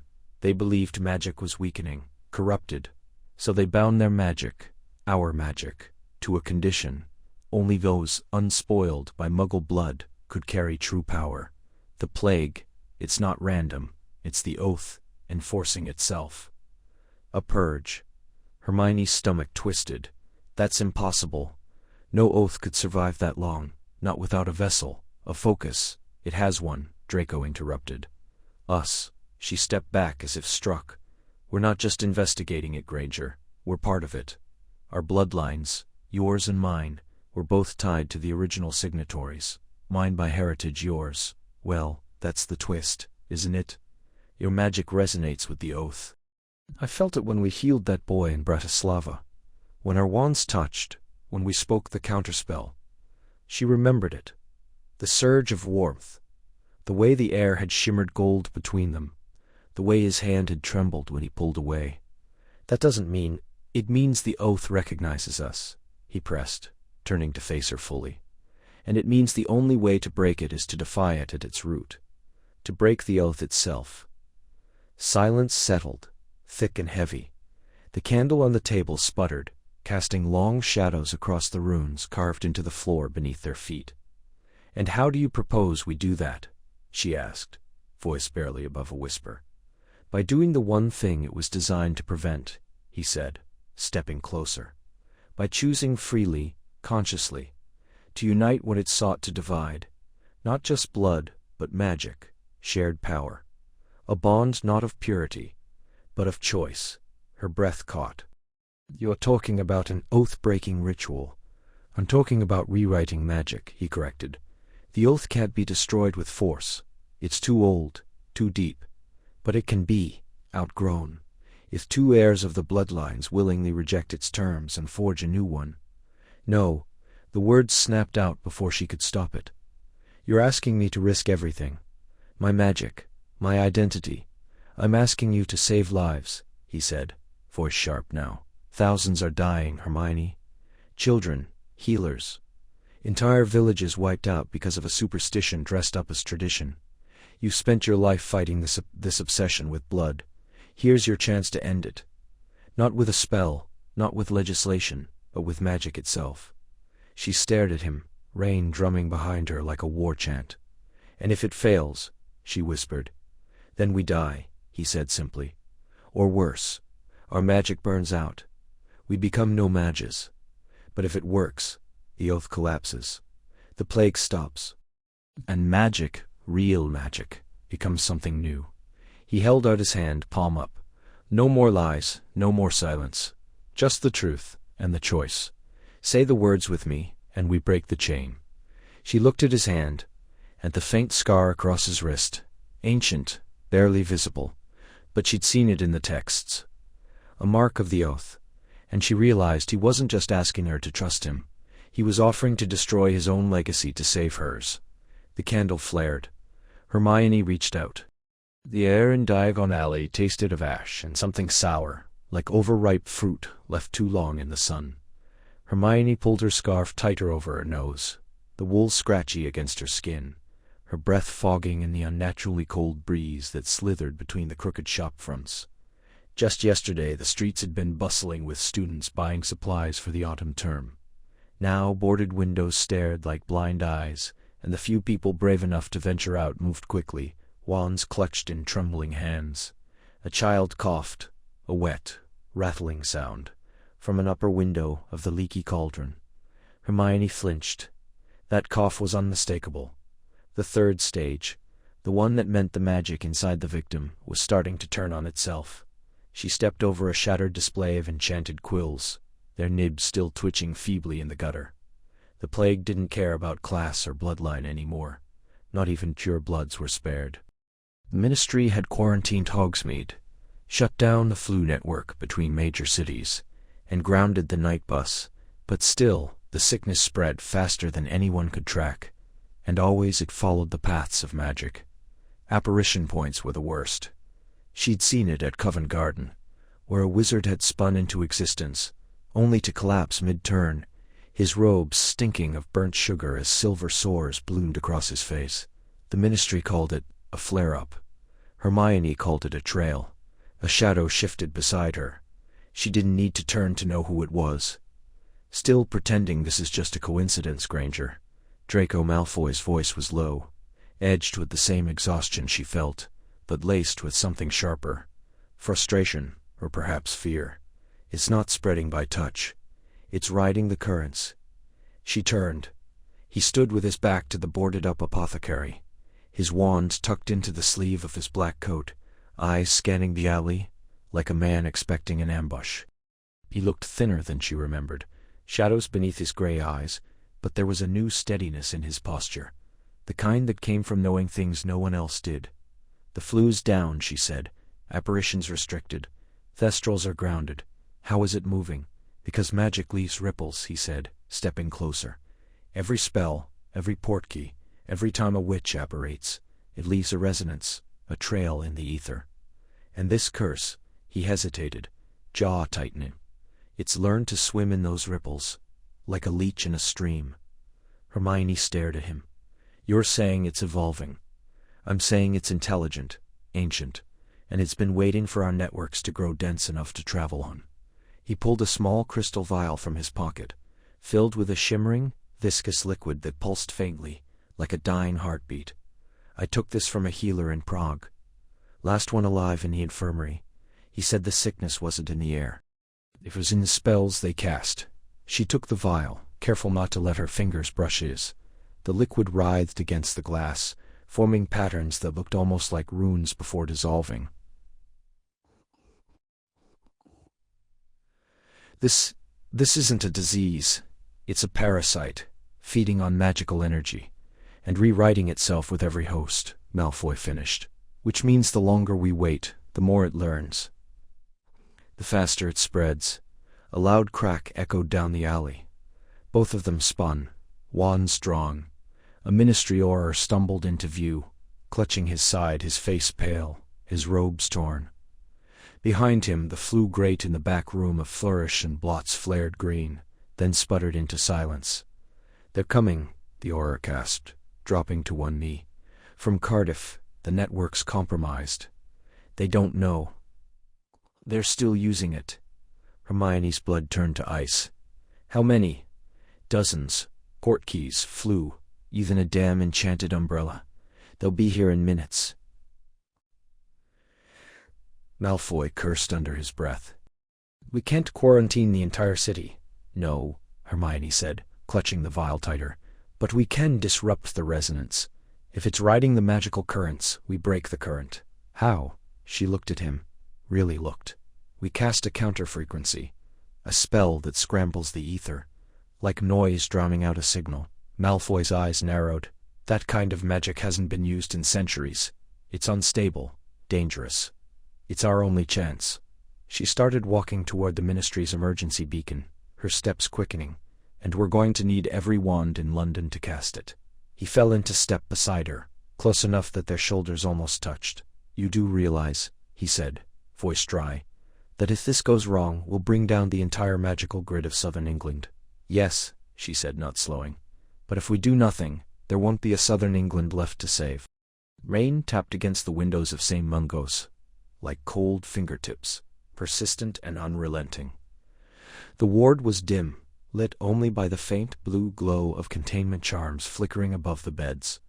Hermione stood just inside the doorway, her fingers clenched around a roll of parchment so tightly the edges crumpled. The smell of Berg sage and anti-venom hung thick in the air, undercut by something darker. Damp earth, like a grave opened too soon. Lavender Brown lay motionless beneath white sheets, her face pale as candle wax. A fine tracery of silver veins pulsed beneath her skin, branching like frost across glass. It had started with a cough, 3 days ago. Then the fever. Then silence. Hermione stepped forward, her boots whispering on the stone floor. She reached out, hesitated, then brushed her fingers against Lavender's wrist. Cold. Not dead yet, but close. so close the magic in the room seemed to hold its breath. "She didn't wake up this morning," Arvady whispered from the corner, her voice frayed. Her eyes were red, her robes rumpled. She hadn't left the ward since Lavender was admitted. The healers say her core is collapsing, like something's unspooling her from the inside. Hermione swallowed. She knew the symptoms, knew them too well. 12 cases in the past fortnight, all pure of magical lineage, all ending like this. "I'm sorry," she said, but the words tasted ash in her mouth. Sorry didn't stitch bones. Sorry didn't stop curses older than Hogwarts. Arvady looked at her, really looked at her, and something brittle cracked in her gaze. "You're going to fix this, aren't you? You always do. You'll find the answer in a book, or a spell. Or, I don't know if I can," Hermione admitted. The confession was a knife between her ribs. She had spent sleepless nights in the restricted section, pored over Aramaic scrolls in the Albanian catacombs, even bribed a disgraced alchemist in Prague for a vial of memory-extracting ink. And still, the plague advanced. Parvati didn't reply. She just turned back to her sister, gripping her hand like she could anchor her to the world. Hermione stepped back, her mind already racing. The pattern was there. She could feel it, just beyond reach. The illness didn't strike children, never Muggle-borns.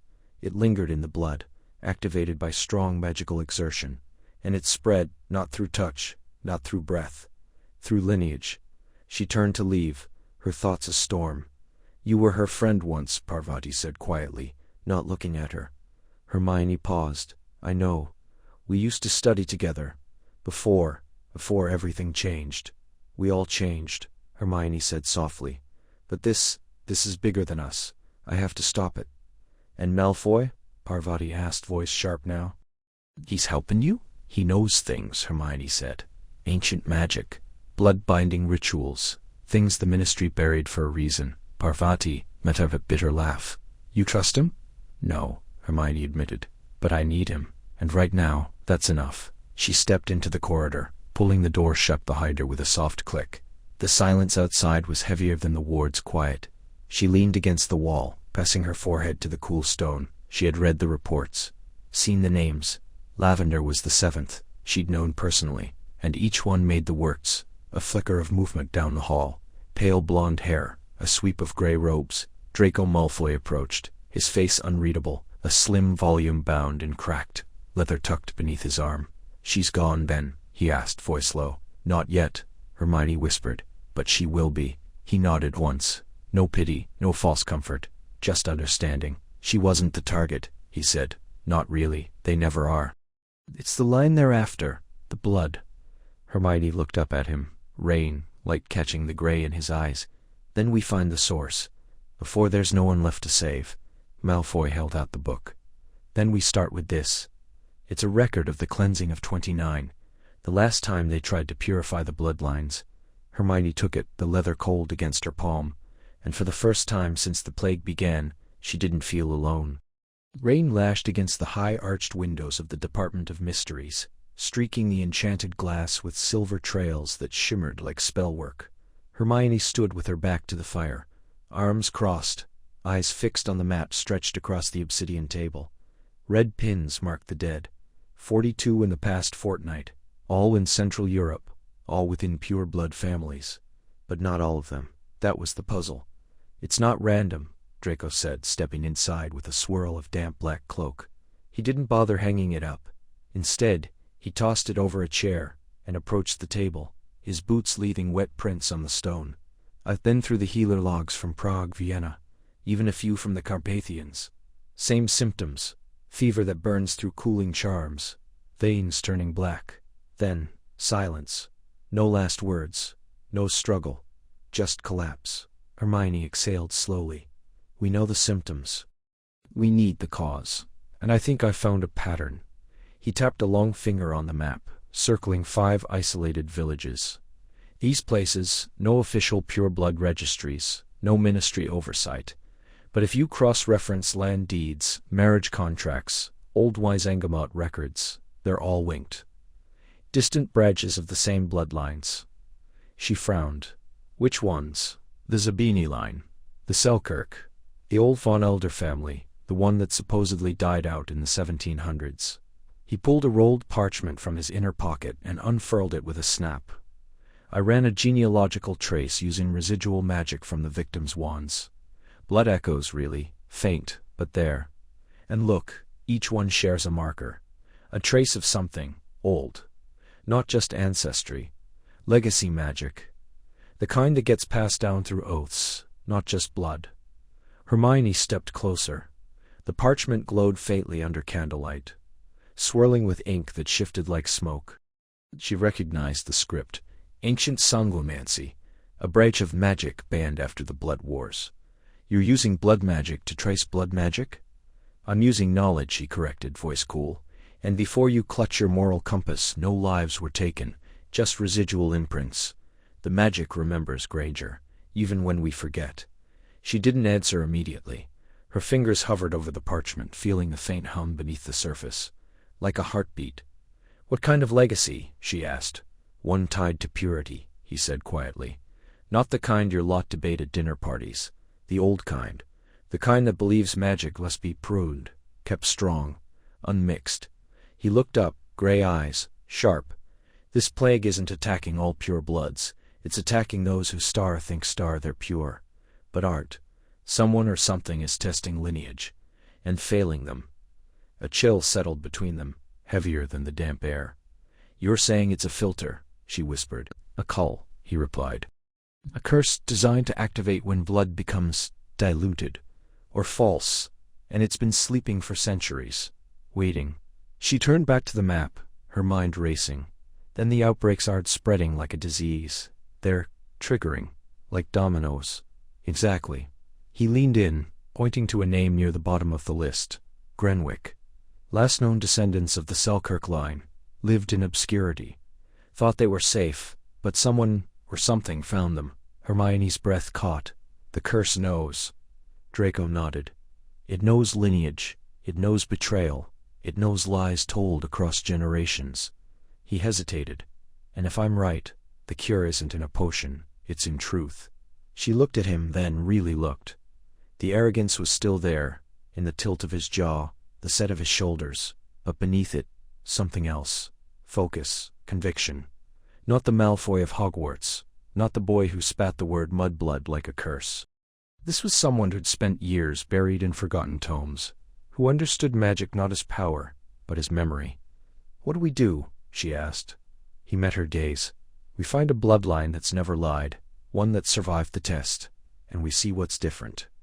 And if there isn't one, then we're already too late. He rolled up the parchment, and the next pin on that map might be London.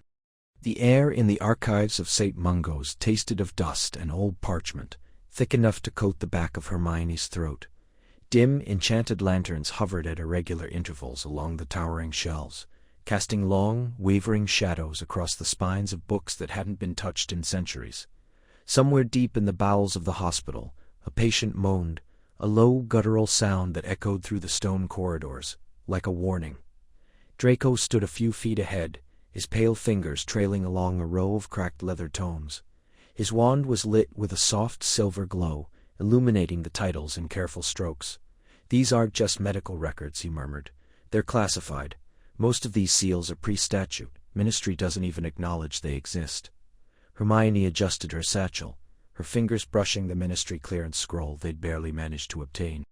It had taken 3 days of arguing, 2 signed affidavits, and a rather humiliating appeal to Kingsley himself. Even then, the archivist had given them only 2 hours, and only under the condition that nothing be removed. Copied or star-altered star, that's one. She pulled a volume from the shelf. Star, on the purification of magical lineage, Volume 3. Star, on the purification of magical lineage, Volume 3. Star. Her breath caught. This shouldn't be here. This kind of research was banned after the 14th century. It's dark magic. Was it? Draco turned, his gray eyes sharp in the dim light. Or was it just inconvenient? Think about it, Granger. When the Statute of Secrecy was signed, they didn't just hide from Muggles. They hid from themselves, purged the records, buried the ones who asked too many questions. She frowned. You're saying the Ministry Star, new star about blood-based curses like this one. I'm saying they invented them. He flipped open a ledger bound in blackened hide. The ink had faded to a dull brown, but the script was still legible. Lists of names, dates, and beside each, a single word, star cleansed, star. Hermione's stomach twisted. Hermione's stomach twisted. These are wizards, half-bloods, muggle-borns even. They're marked like livestock. Exactly. Draco's voice was quiet now, almost reverent. They called it magical stabilization, a program to strengthen the purity of the wizarding bloodline. The theory was that uncontrolled magical influx, muggle-born magic, was destabilizing the core of our power. So they experimented. With diseases, with star curses designed to target specific genetic markers. This plague, he tapped the page, it's not new, it's a revival. Someone's reactivated an old spell, but it's been refined, made airborne. Contagious. Hermione sank onto a nearby bench, the weight of it pressing down on her chest. But why now? Who would... Someone who still believes in purity, Draco said flatly. Someone with access to these archives. And a skill to interpret dead magic. A cold silence settled between them. The lanterns flickered. Somewhere a page turned on its own. Hermione stood abruptly. We need to see the primary directive. If there was an official decree authorizing this, it would be indexed under the Office of Blood Integrity, Draco finished. Decommissioned 1692. But if the records survived, they'd be here. In the restricted vault. She turned to him. You know where it is? He hesitated, then met her gaze. My grandfather mentioned it once. In passing, thought he was bragging. Now, I think he was warning me.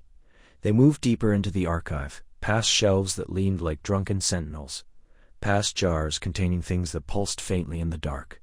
At the far end, behind a grating of iron etched, with wards, was a door. Small, unmarked, but humming with residual magic. Draco placed his hand on the lock. Ancient blood seal. It'll reject anyone not descended from the original custodians. And you are. I am. He didn't sound proud.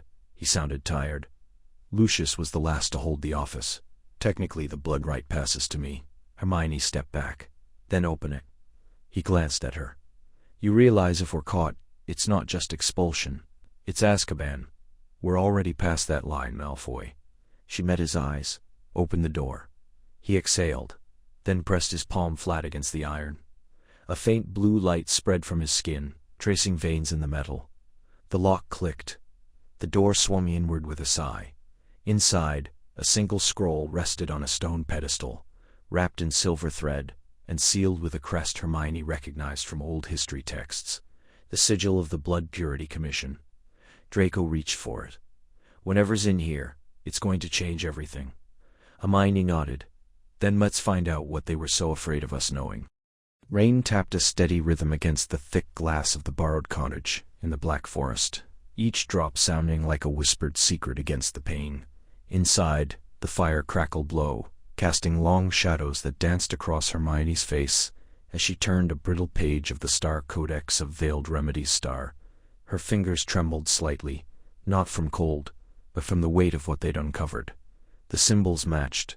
The incantation structure was identical. This wasn't just a plague. It was a ritual, dormant for centuries, now reawakened.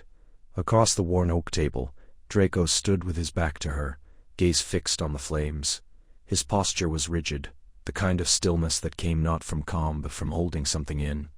It's not just ancient, he said, voice low. It's personal. Hermione looked up. What do you mean? He didn't turn. My mother, before the war ended, before everything, she studied healing magic. Not the kind taught at St. Mungo's. Older, forgotten things.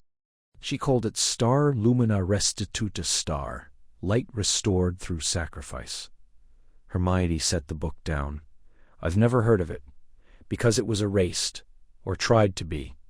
The ministry banned it after the Purity Edicts of 1682. Too dangerous, too close to blood magic. He finally turned, his gray eyes storm-lit. She kept her notes hidden, in the west wing, behind the tapestry of Rowena Ravenclaw. Hermione's breath caught. I think she didn't know what she was preserving, Draco cut in, jaw tight.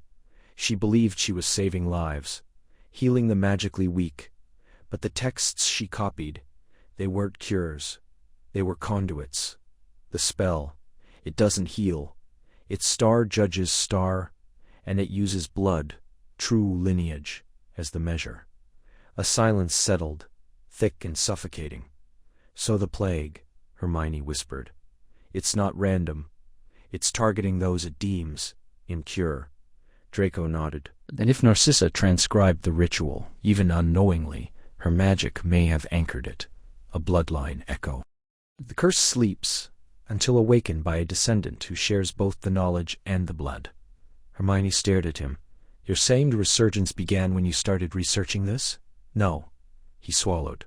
It began when She-Star died. The words landed like stones. Hermione stood slowly. When Narcissa passed, her magic unraveled. If she was the last one who understood the incantation, her death might have triggered a release. Like a seal breaking. Draco pressed a hand to his temple. I didn't know. I swear I didn't. I thought her work was just a quiet obsession. A way to atone for our family's past. She never spoke of it to me until the end. And even then, his voice cracked. She whispered something. In the hospital wing, just before forgive me, Draco. I thought I was making you stronger. Hermione stepped closer. What did she mean? I didn't understand then. But now, he looked at her, eyes raw. She believed she was protecting our blood, strengthening it. But she didn't realize the magic was designed to consume the weak, not elevate them.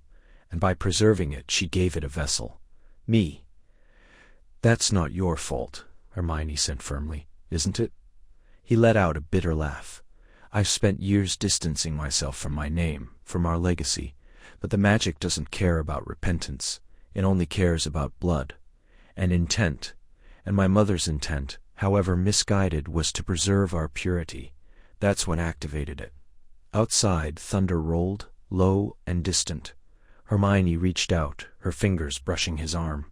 Then we stop it, not by running from the past, but by understanding it. If her notes are still at Malfoy Manor, they are, he said, and I'll take you there. She met his gaze, even if it means facing what she did.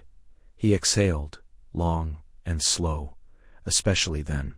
For the first time, there was no pretense between them, no barbed words, no old rivalries. Just two people standing in the dim light, burdened by truth, and bound now by something deeper than duty. And in that quiet, something fragile began to grow. Not forgiveness, not yet, but the possibility of it. The firelight flickered across the stone walls of the abandoned apothecary, casting long shadows that danced like restless spirits. Rain drummed against the boarded-up windows, a steady rhythm that matched the pounding in Hermione's chest. On the scarred wooden table between them, the potion simmered, deep crimson, almost black at its core, swirling with threads of gold that pulsed like a heartbeat. It smelled of burnt rosemary, and something older, something metallic, like old blood left in the sun. It's not stable, she murmured, adjusting the flame beneath the cauldron with a muttered charm. Her fingers trembled slightly, though she tried to hide it. The phoenix tear didn't integrate evenly. Look, there's a sheen forming on the surface. Draco leaned in, his pale hair catching the dim light, strands falling across his forehead. He didn't flinch at the heat. It's reacting to the cursed blood. That's not failure. That's confirmation. She shot him a sharp look. Confirmation of what? That we were one misstep away from melting our bones. He met her gaze, calm in a way that both infuriated and steadied her. That the curse is alive, and that this serum might just be the key to speaking its language. They had spent 3 weeks deciphering a fragment of the Veilthric Codex, a text banned since the 12th century for its dealings in blood echo magic. The plague, called the Grey Wasting by healers, didn't kill outright. It sapped magic first, turning wands to deadwood, spells to whispers. Then came the fever, the veins blackening beneath the skin, the slow erosion of memory. Entire wizarding families had vanished overnight, too ashamed or too afraid to seek help. And now this. Draco dipped a silver-stirring rod into the potion, withdrew it slowly. The liquid clung, trembling, before detaching in a single droplet that hovered mid-air. It glowed faintly, like a dying ember. It's sentient, he said quietly. Hermione exhaled. That's impossible, is it? The curse was designed to cleanse bloodlines. It recognizes lineage, purity, intent. This serum isn't just a counteragent. It's a mimic. If we want it to work, someone has to take it. Someone with enough magic to host it, test it. Her stomach twisted. You're not suggesting. I am. No. The word cracked like a spell gone wrong. We don't even know what it does. It could rewrite your mind, destroy your magic permanently. Draco turned to her, his gray eyes sharp, but not unkind. Granger, if we wait for perfect understanding, we'll be burying children by winter. You know that. She clenched her fists. There has to be another way. There isn't, and you know it. Silence fell, thick and suffocating. The potion pulsed again. Softer this time, almost like a sigh. Hermione took a slow breath. Then I'll take it. Draco's head snapped toward her. You're mad. I have a stronger magical core. I've survived curses before. And if something goes wrong, you'll be here to stop it. You don't know that. I trust you. The words hung in the air, fragile and dangerous. He stared at her, stunned, as if she'd cast a spell without incantation. After a long moment, he looked away. You shouldn't. Maybe not, but I do. The fire crackled. Outside, thunder rolled across the sky. Draco reached for the vial.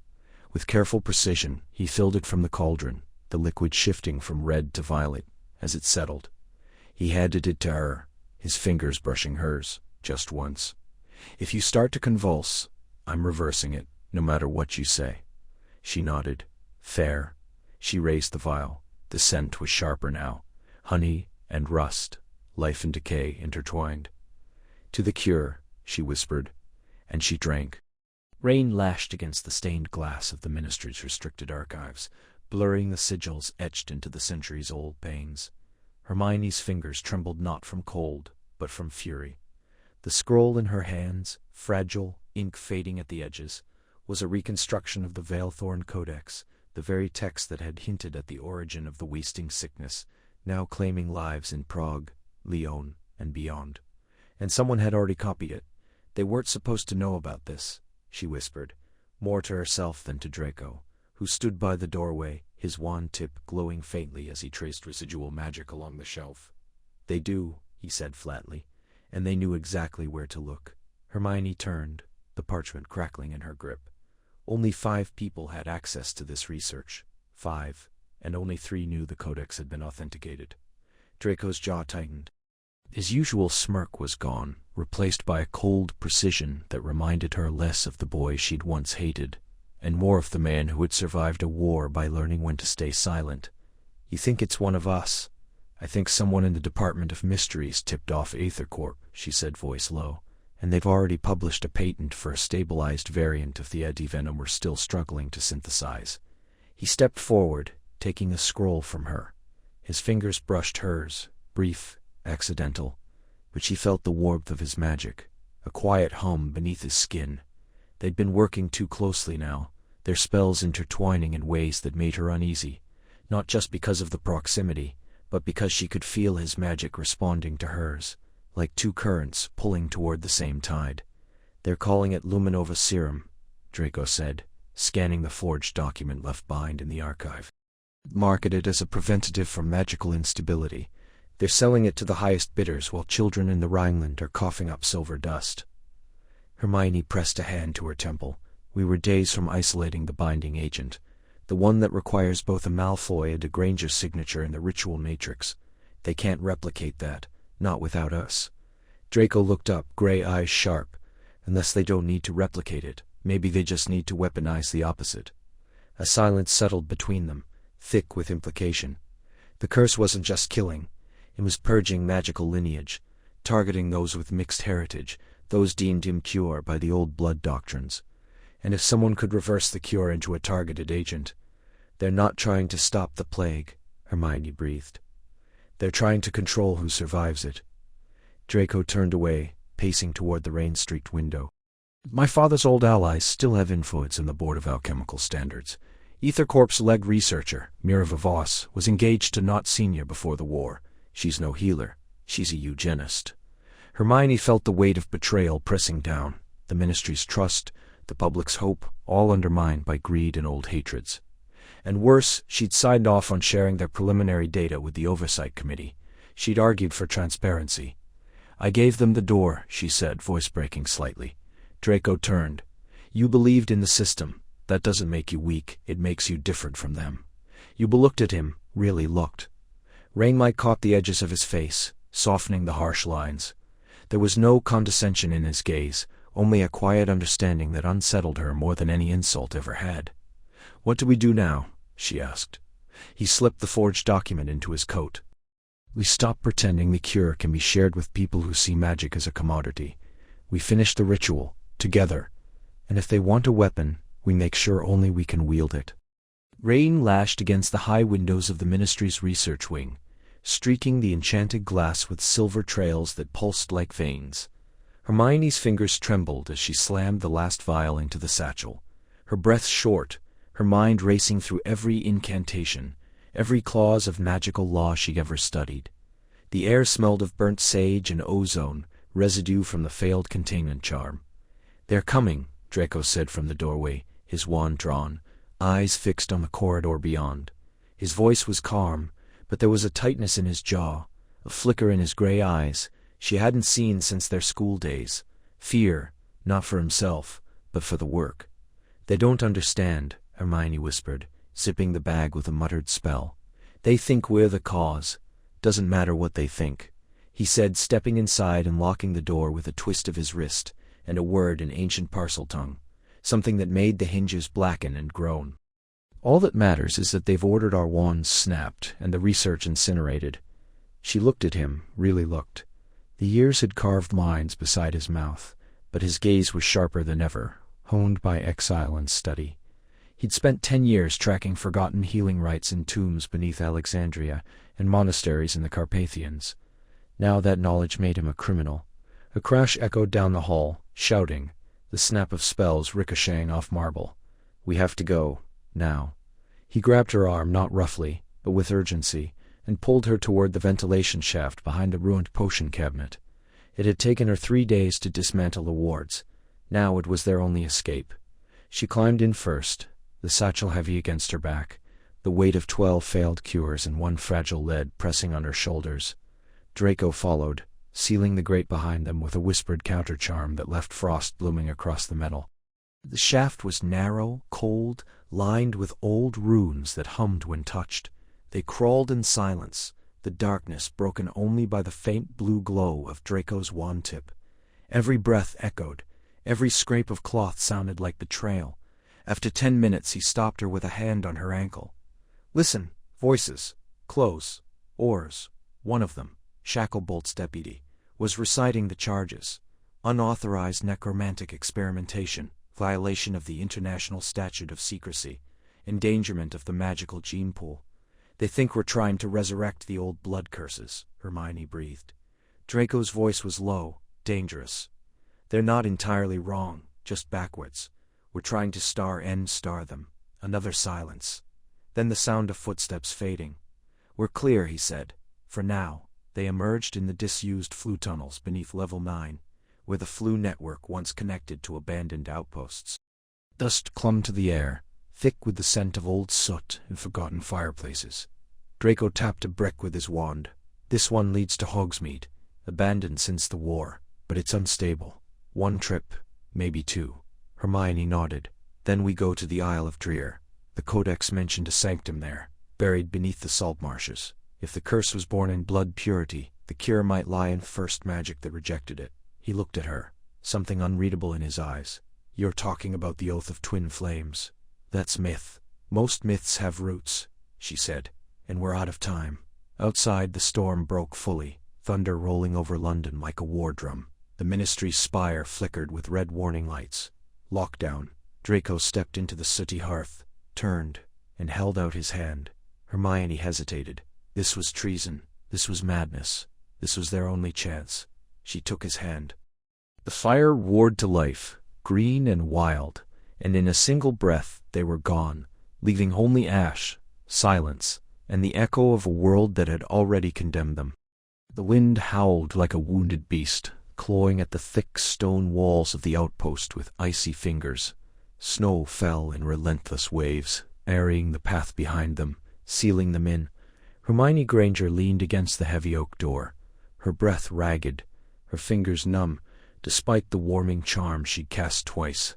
She turned, back pressed to the wood, and surveyed the dim interior. Dust hung in the air, undisturbed for decades, catching the faint blue glow of Draco Malfoy's wandlight as it swept across sagging bookshelves and an overturned table. "This place hasn't seen life in 50 years, Draco murmured, stepping past her with measured grace, as though the ruin were still a manor hall. His cloak, charmed against the cold, shimmered with a faint silver sheen. But the wards are intact. That's something. Hermione shut her eyes a moment, listening. Beyond the storm, there was nothing. No birds, no distant voices, not even the crackle of magic in the air. Just silence. Deep, unnatural silence. "They're watching us," she said quietly.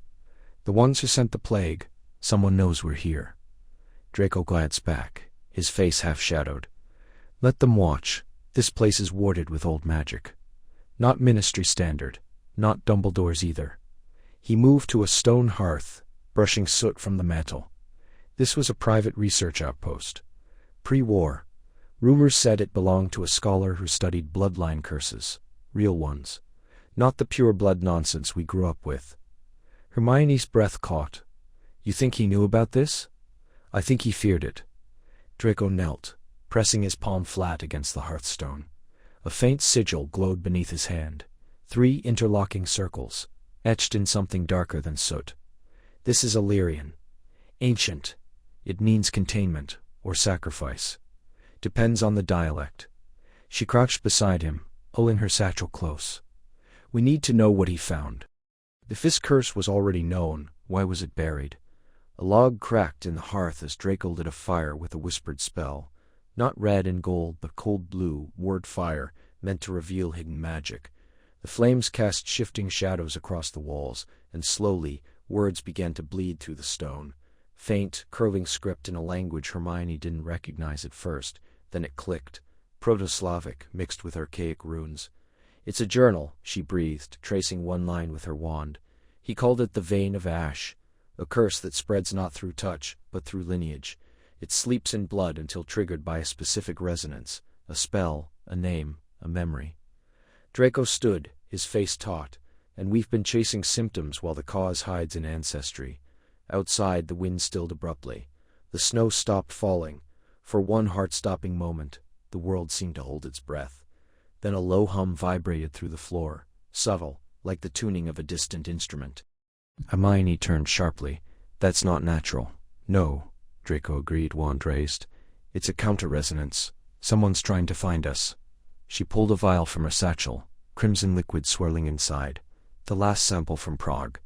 If the curse responds to blood resonance, maybe it'll react here." "Are you mad?" That could trigger. But she was already pouring a single drop onto the sigil. The stone flared white. The journal's words rearranged themselves before their eyes. And from the depths of the outpost, beneath the floor, something answered. A pulse, slow and deep, like a heart buried in stone. Draco grabbed her wrist. "We're not alone down here." Hermione met his gaze, her pulse thundering. "Then we're exactly where we need to be." Rain tapped softly against the leaded glass of the abandoned apothecary, a forgotten relic tucked behind the crooked alleys of Prague's magical quarter. The air inside was thick with the scent of dried belladonna and old parchment, the shelves crumbling under the weight of centuries-old jars. Hermione sat cross-legged on the floor, her back against a splintered cabinet, a frayed codex open in her lap. The candle beside her flickered, casting long shadows that danced like silent watchers. Draco stood at the counter, grinding moonstone into powder, with a mortar and pestle he'd conjured from splinters of wood and a whispered spell. He didn't look up as he worked, his movements precise, almost meditative. The sharp lines of his face were softened in the dim light, the usual sneer, absent. For once, there was no barbed comment, no sly dig about her relentless pace, or her insufferable need to document everything. She watched him from the corner of her eye, then quickly looked back at the page when he shifted. The silence between them was awkward. It was full, of thought, of shared purpose, of something neither of them had named. "This passage," she said, Finally, voice low, mentions the binding of twin flames as a method to disrupt cursed bloodlines. It's metaphorical, probably, but what if it's not? Draco paused. He dipped a fingertip into the powder, then rubbed it between his fingers. Twin flames, not soulmates, not destiny. Two magics, opposite in nature, forced into harmony. It's a theory, dangerous, unstable. But if the curse feeds on purity, on separation, maybe unity breaks it. She looked up. You're saying cooperation between opposing magics could be the key. He met her gaze. I'm saying that every ancient healing rite I've studied requires sacrifice, not of blood, of pride, of identity.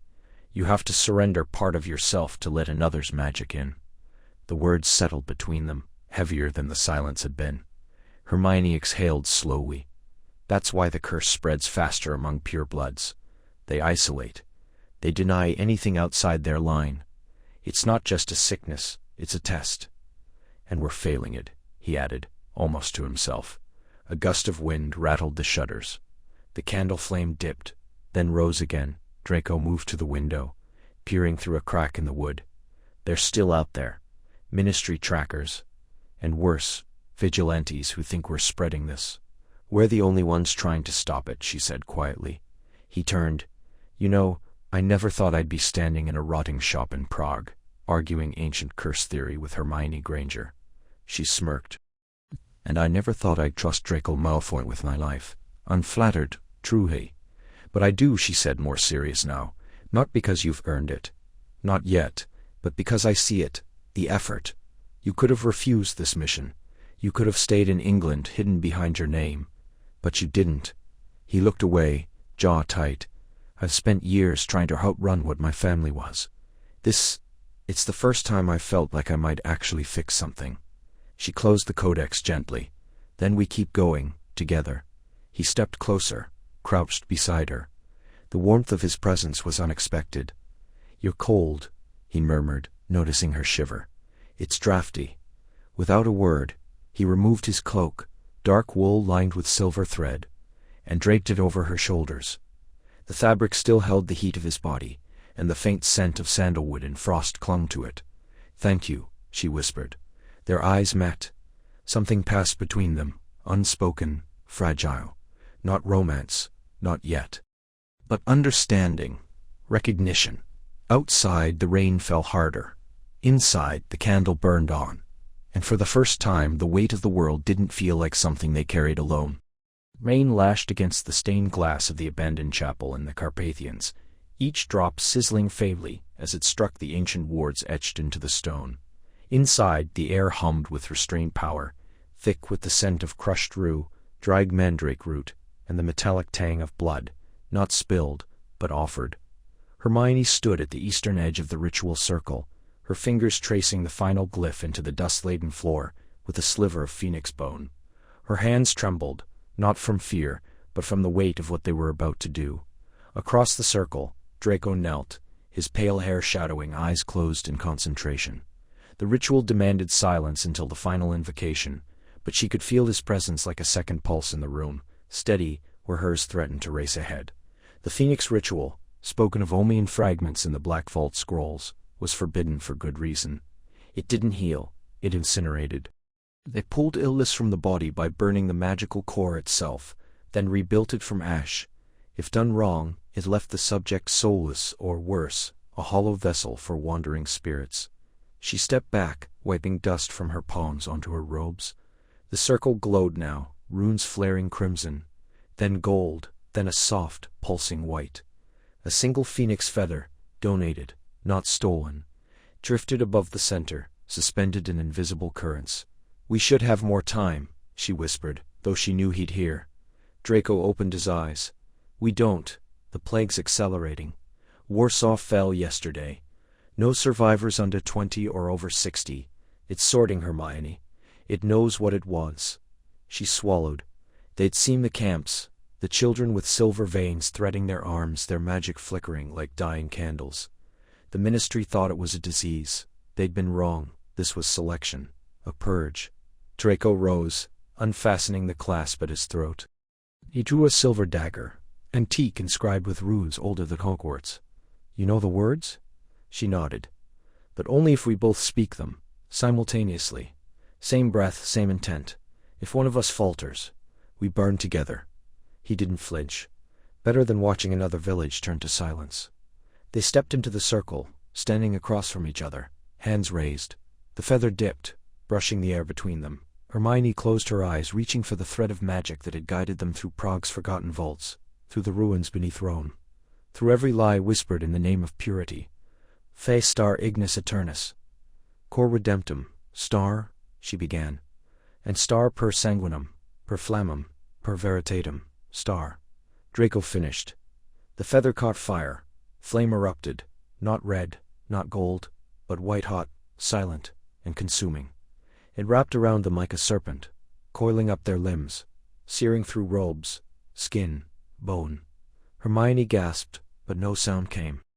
A magic tore free from her chest, ripped out like roots from soil. She felt the sickness, deep inside, where she hadn't even known it had taken hold, twisting in her core like a parasitic vine. And then Draco's magic met hers in the inferno, not opposing, not clashing, interwoven. His was colder, sharper, laced with old sorrow and guarded strength. Hers, warm, relentless, blazing with defiant hope.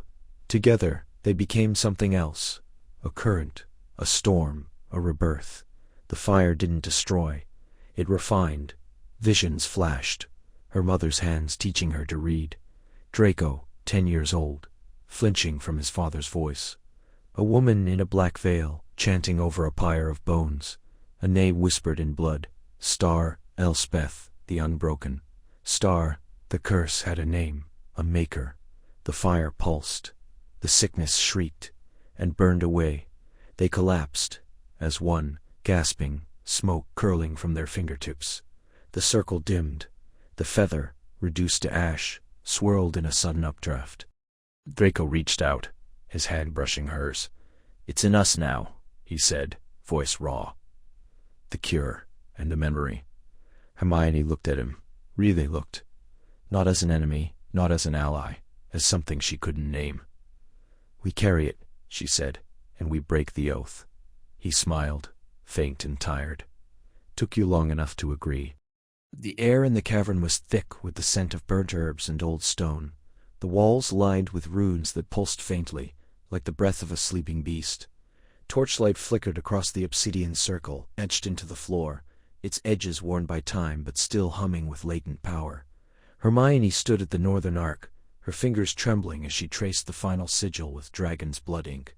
The ritual had taken days to prepare, 3 sleepless nights translating fragments from a cursed Saxon grimoire, one harrowing encounter with a spectral ward in the catacombs beneath Prague, and the slow, grudging collaboration between 2 people who had once called each other enemy. Draco stood opposite her, his face pale in the firelight, one hand pressed to the hilt of a silver dagger. The blade was ancient, its handle carved with serpents entwined, his family's heirloom, though he didn't speak of that. He didn't need to. She saw in the way he held the weapon, like a burden he'd carried too long. "It's not too late," he said, voice low. "We could still walk away, try another path." "There is no other path," Hermione replied, her voice steady, despite the tremor in her chest. "The plague is in Paris now. Children are falling unconscious in the streets. If we don't break the curse tonight, it will reach Hogwarts by dawn." Draco exhaled sharply through his nose. "You always did have a martyr complex. And you always hid behind logic when you were afraid."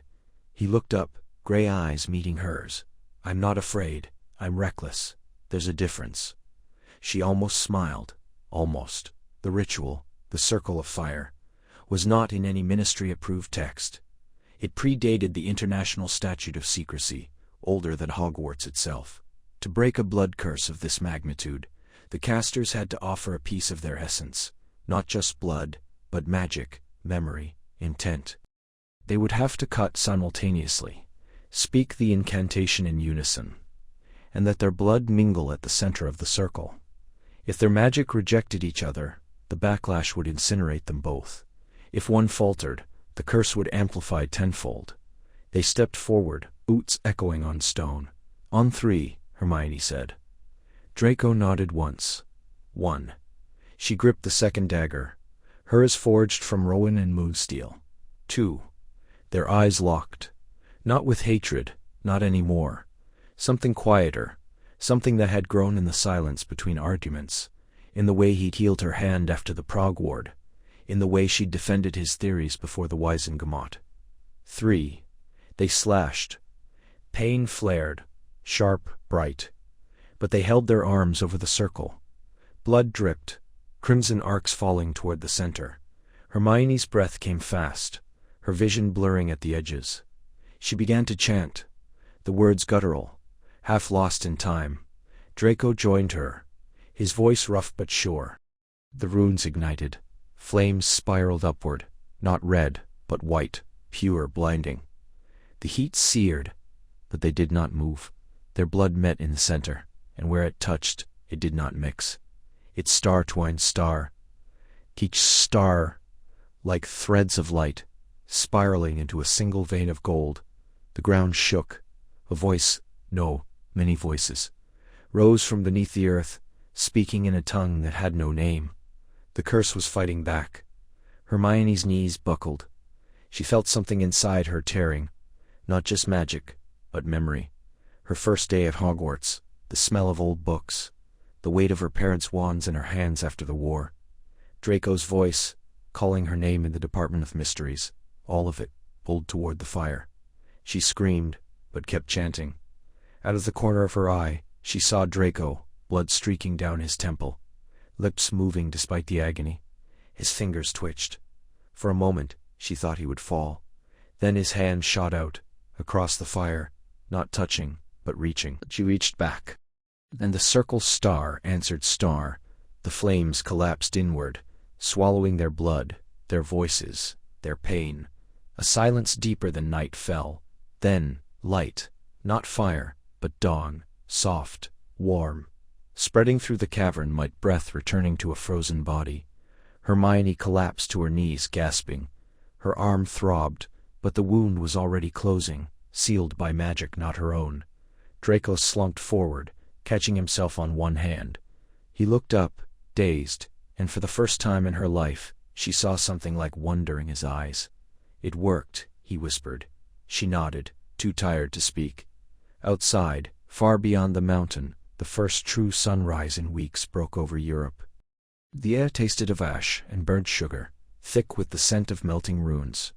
Hermione stumbled forward, her boots crunching over shattered vials of crushed moonstone and dried mandrake root. Before her, the ancient circle carved into the cathedral floor of the abandoned Illyrian temple, pulsed with a sickly red light, veins spreading outward, like cracks in glass. The ritual had begun. She could feel it in her teeth, a low hum that vibrated through bone and thought alike. "Malfoy," she shouted, her voice swallowed by the rising wind. "We're too late, the binding's already failing." From the opposite side of the circle, Draco raised his hands, chanting in a language so old, it made her head ache. His wand was gone, snapped earlier in their escape from the Charleroi catacombs, and now he relied only on voice and will. Sweat glistened on his brow, his pale hair whipping like a banner in the unnatural storm. "It's not a binding," he called back. "It's a conduit. They're not containing the curse, they're channeling it. Across borders, across blood." Hermione's stomach dropped. She'd read the texts, pored over the fragmented Slavonic grimoires in the restricted section. But this was worse than prophecy. The plague wasn't merely a curse. It was a purification engine, designed to ignite only when certain celestial alignments met the weakening of ancient wards. And they'd just broken the last seal. A wave of heat knocked her sideways. She rolled, pressing her palm flat against the cold stone, whispering a shielding charm that flickered and died.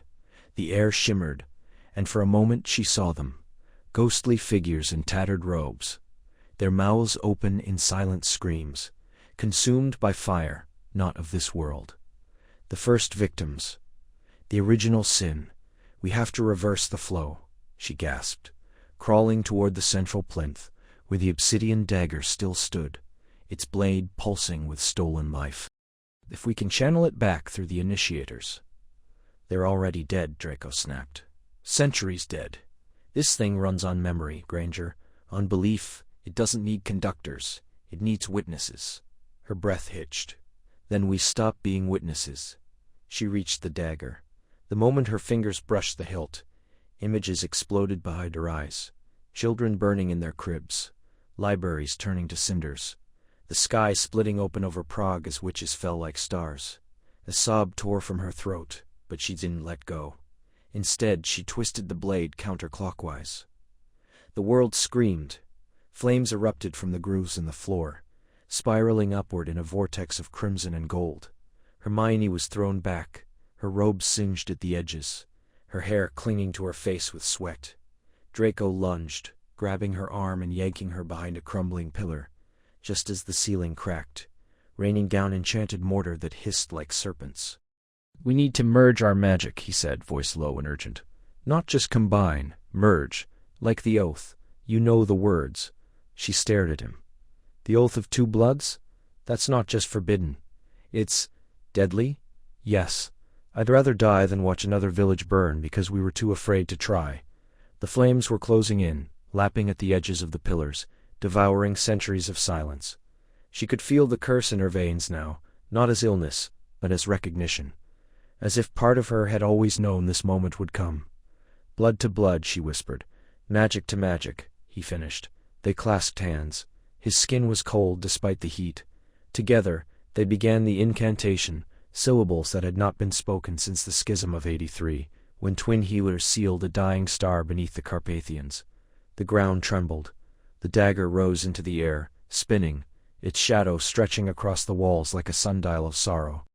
And then, light, not fire, but silver, pure and searing, erupted from their joined hands.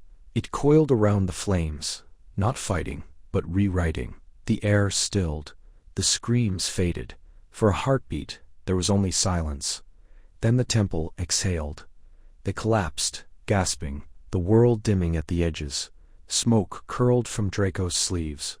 Hermione's wand, buried in her pocket, had snapped in two, but the circle was dark. The curse halted. For now. He turned his head toward her, blood at the corner of his mouth, eyes bright, with something she couldn't name. "We broke the oath," he said. She closed her eyes. "Or maybe," she whispered, "we finally kept it." Dawn bled across the fractured stones of the ritual circle, pale gold fingers slipping through the shattered arch of an ancient druidic gateway. The air, once thick with the cloying stench of decay and corrupted magic, now tasted clean, crisp with dew and the faint, wild scent of mountain thyme. Hermione stirred first, her body a map of aches, every muscle protesting as she pushed herself up from the cold earth. Her fingers trembled against the damp grass, nails cracked and stained with dried blood, hers or Draco's, she couldn't tell. He lay a few feet away, on his back, one arm flung across his chest as if shielding something vital. His face was pale, almost translucent in the morning light, the sharp angles of his jaw shadowed with exhaustion. A thin scar, fresh and pink, ran from his temple to the corner of his mouth, unfamiliar, unearned by any memory she could recall. She reached for him slowly, hesitant, as if he might shatter under her touch. "Draco," she whispered. His eyelids fluttered. A breath escaped him, ragged at first, then deeper, steadying. His fingers twitched, then curled into the earth. When his eyes opened, they were silver, clear, lucid, but changed. Something ancient had passed through them, something that had seen the turning of centuries. "It's gone," he said, voice rough as stone.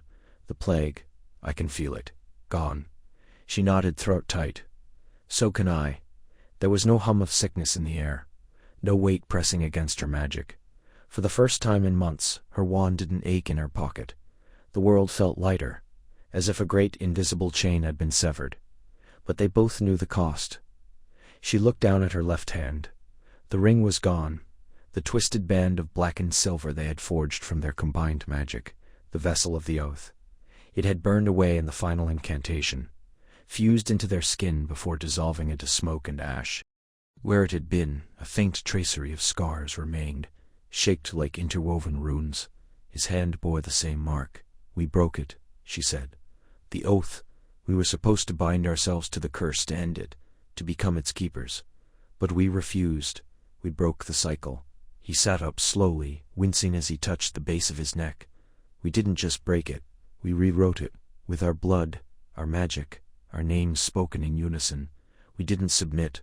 We star answered star. A silence settled between them, not empty, but full of breath, of memory, of something neither had words for. The wind stirred the tall grass around the ruin, whispering for the standing stones that had witnessed 1,000 forgotten rites. Somewhere beyond the valley, the first notes of a lark broke the stillness. She thought of the letters they would have to write, the families who had lost, the healers who had fought, the ministry officials who would demand reports, rituals, proof.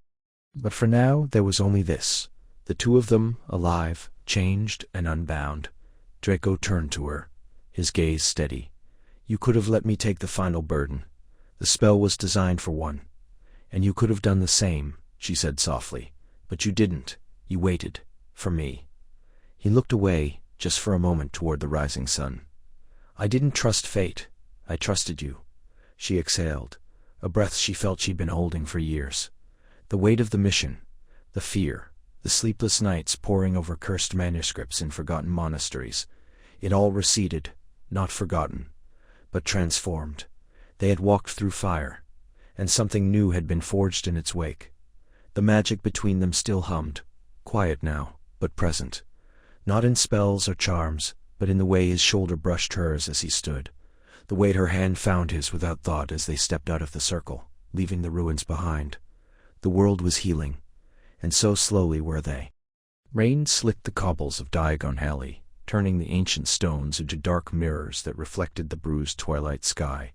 Umbrellas bloomed like mushrooms along the street, witches and wizards hurrying home beneath them, their cloaks pulled tight against the chill. At the end of the alley, where the ministry's flu arrival point hummed with quiet magic, two figures stepped out of the green fire, silhouetted for a moment before the flame died behind them. Hermione blinked, the sudden damp air pressing against her skin like a memory. London. She inhaled deeply, the scent of wet parchment from the bookshop, the faint trace of dragonhide from the cobbler's stall, the distant tang of burnt sugar from the sweet shop.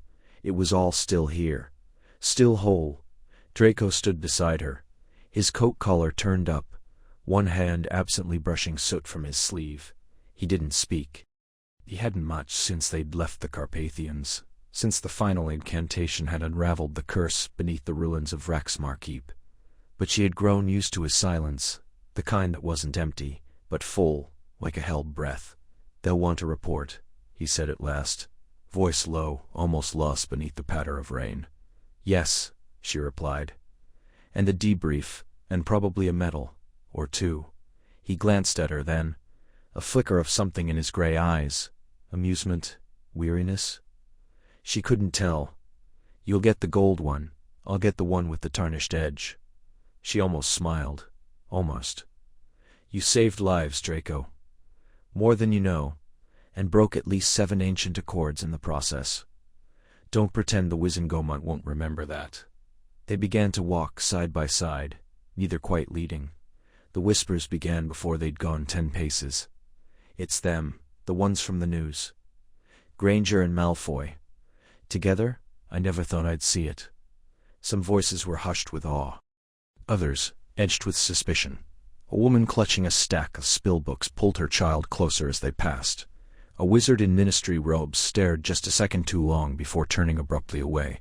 Hermione kept her chin high. She had spent years learning how to carry herself under scrutiny. But Draco didn't flinch either. He walked with the same measured grace he always had, as if the weight of judgment was something he'd long ago learned to wear like a second skin. The ministry atrium was brighter than she remembered. New enchantments lined the ceiling, mimicking a clear sky instead of the usual stormy visage. Gold trim gleamed on the fountain, now restored to its original form, the statue of the witch and wizard raising their wands in unity, no longer tarnished by the old regime's propaganda. A figure emerged from the crowd, Kingsley Shacklebolt, his tall frame imposing, his voice warm but firm. "Miss Granger, Mr. Malfoy." "Welcome back, Minister," Hermione said, offering a small nod. "You've done more than we dared hope," he continued, The last of the afflicted in Prague woke this morning with full lucidity. No residual magic. No traces of the curse. Draco exhaled, barely audible. Then it worked. Kingsley studied him a moment. The council is divided on what exactly Star at Star was. That ritual, drawing magic from a shared life bond, it's forbidden for a reason. It was the only way, Hermione said sharply. The curse fed on isolation, on purity. It needed a connection it couldn't corrupt. Two magics, willingly entwined. And you were willing? Kingsley asked, his gaze shifting between them. Draco met his eyes. I was. A silence settled. Not heavy, but deep, like the quiet after thunder. We'll need your account, Kingsley said at last. In full. The world deserves to know the truth. Hermione looked at Draco then, really looked. The shadows under his eyes, the slight tremor in his hand, as he tucked a strand of hair behind his ear, the cost of what they'd done, the oath they'd broken, the line they'd crossed. The truth, she said softly, is complicated. Kingsley nodded. Then tell us the complicated truth. Outside the rain began to lift. A sliver of moon broke through the clouds, casting silver across the wet stone, and for the first time in months, the air smelled like hope. Rain lashed against the high-arched windows of the Ministry's Hall of Records, turning the stained glass depictions of ancient healers into smudged phantoms. Hermione Granger stood at the edge of the central dais, fingers pressed to her temple, feeling the familiar throb behind her eyes. The air hummed with tension, more than the usual ministry bustle, thicker, charged with suspicion. Around them whispers slithered between clusters of robed officials, their words sharp with ambition. They say the Belgian delegation has already drafted a report, murmured a witch in emerald silk, her voice barely above the clatter of thunder, claiming they identified the curse's origin in the Ardennes. Draco Malfoy leaned against a marble column, arms folded, his expression unreadable. Of course they have. It's not about truth. It's about who gets to wear the Savior's cloak when the press arrives. Hermione exhaled sharply. We're closer than any of them. The sigils in the patient's blood, they match the ones in the Caro manuscripts. We just need time to cross-reference the lunar phases with the outbreaks. Time, Draco said, pushing off the column, is precisely what they're trying to steal from us. A tall wizard with silver-threaded hair approached, flanked by two junior clerks clutching scrolls. Undersecretary Proet, head of International Magical Health. His smile was polished, but his eyes were calculating. Miss Granger, he said, bowing slightly, and Mr. Malfoy, I trust your collaboration continues to yield results. We're making progress, Hermione replied carefully. But the curse is layered. Each breakthrough reveals 3 new questions. We need uninterrupted access to the restricted archives for at least another week. Prewitt's smile didn't waver. Ah yes, the restricted archives. Such a sensitive matter. I've received concerns from the Wiesengemot about the nature of your research. Ancient blood magic, Miss Granger. Dangerous ground. Especially given your unconventional partner. Draco's jaw tightened, but he said nothing. We're not practicing it, Hermione snapped. We're studying it. There's a difference. Semantics, my dear, when the outcome is the same. Prewitt unfolded a scroll. The International Confederation has established a new task force, led by Healer Voss of Belgium. They've requested all ongoing research be consolidated under their oversight. For efficiency. Hermione's breath caught. You can't be serious. We've done the field work. We've traced the curse back to the Blackwater Coven. And they've replicated your findings, Prewitt interrupted, tapping the parchment. With improvements. That's impossible, Draco said coldly. The Coven's texts are written in High Enochian. No one outside the old families can read them. Yet Voss claims he can. Prewitt's gaze flicked between them. Now, I'm not asking you to surrender your work. I'm asking you to submit it. For review. For unity. Hermione stared at him, the weight of betrayal pressing against her ribs. This wasn't about unity. It was about credit. About control. We'll need time to prepare the documentation, she said at last. Of course. 2 days. Prewitt inclined his head and turned away, his robes whispering across the stone. The moment he was out of earshot, Draco let out a low, bitter laugh. 2 days. They're giving us a deadline to hand over everything we've bled for. Hermione watched the rain blur the ministry seal above the doorway. They don't understand. This curse isn't just about blood purity. It's a key, and if we give them the research, they'll lock it away, or worse, misuse it. Draco looked at her, really looked at her, for the first time since they'd entered the hall. Then we don't give it to them. She met his gaze. You're suggesting we go rogue? I'm suggesting we finish it first. His voice dropped. There's a private archive in Prague. My mother's family kept records there, older than the ministries. If the cure's hidden in blood magic, it's there. A silence stretched between them, fragile and electric. You'd betray your own connections for this, she asked. He smiled, thin and grim. I've spent my life running from my name. Maybe it's time I used it for something that matters. Outside, the storm deepened, and inside something shifted. Uneasy, necessary, alive.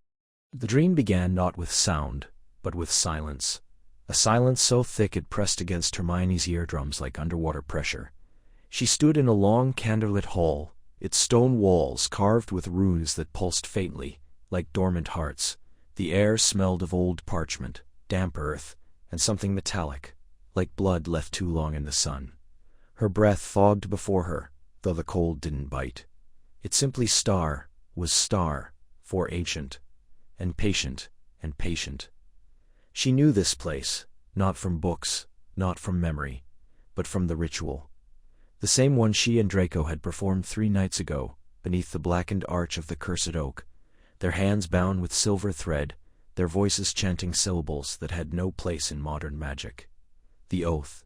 A figure stood at the far end of the hall. Tall, cloaked, face obscured by shadow.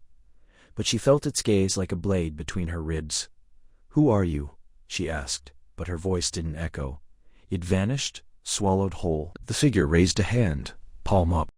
In it, a single flame bloomed, blue, flickering with streaks of violet, the color of Draco's healing light. "You have spoken the words," the figure said, its voice neither male nor female, but layered, like many speaking at once. "But you did not understand them." "I understood enough," Hermione shot back, stepping forward. "We sought the cure, that's all." The flame trembled. "The oath does not serve healing. Its star is star healing, and it demands balance." She stopped. "What balance? The magic you awakened is not yours. It remembers. The warned star wants star." A gust of wind tore through the hall, though there were no doors, no windows. The runes on the walls flared, and suddenly the dream shifted. She was no longer in the hall, but in a forest, twisted, skeletal trees with bark like cracked bone. Beneath her feet, the ground pulsed, not with life, but with something older. A rhythm, a heartbeat. And then she saw them.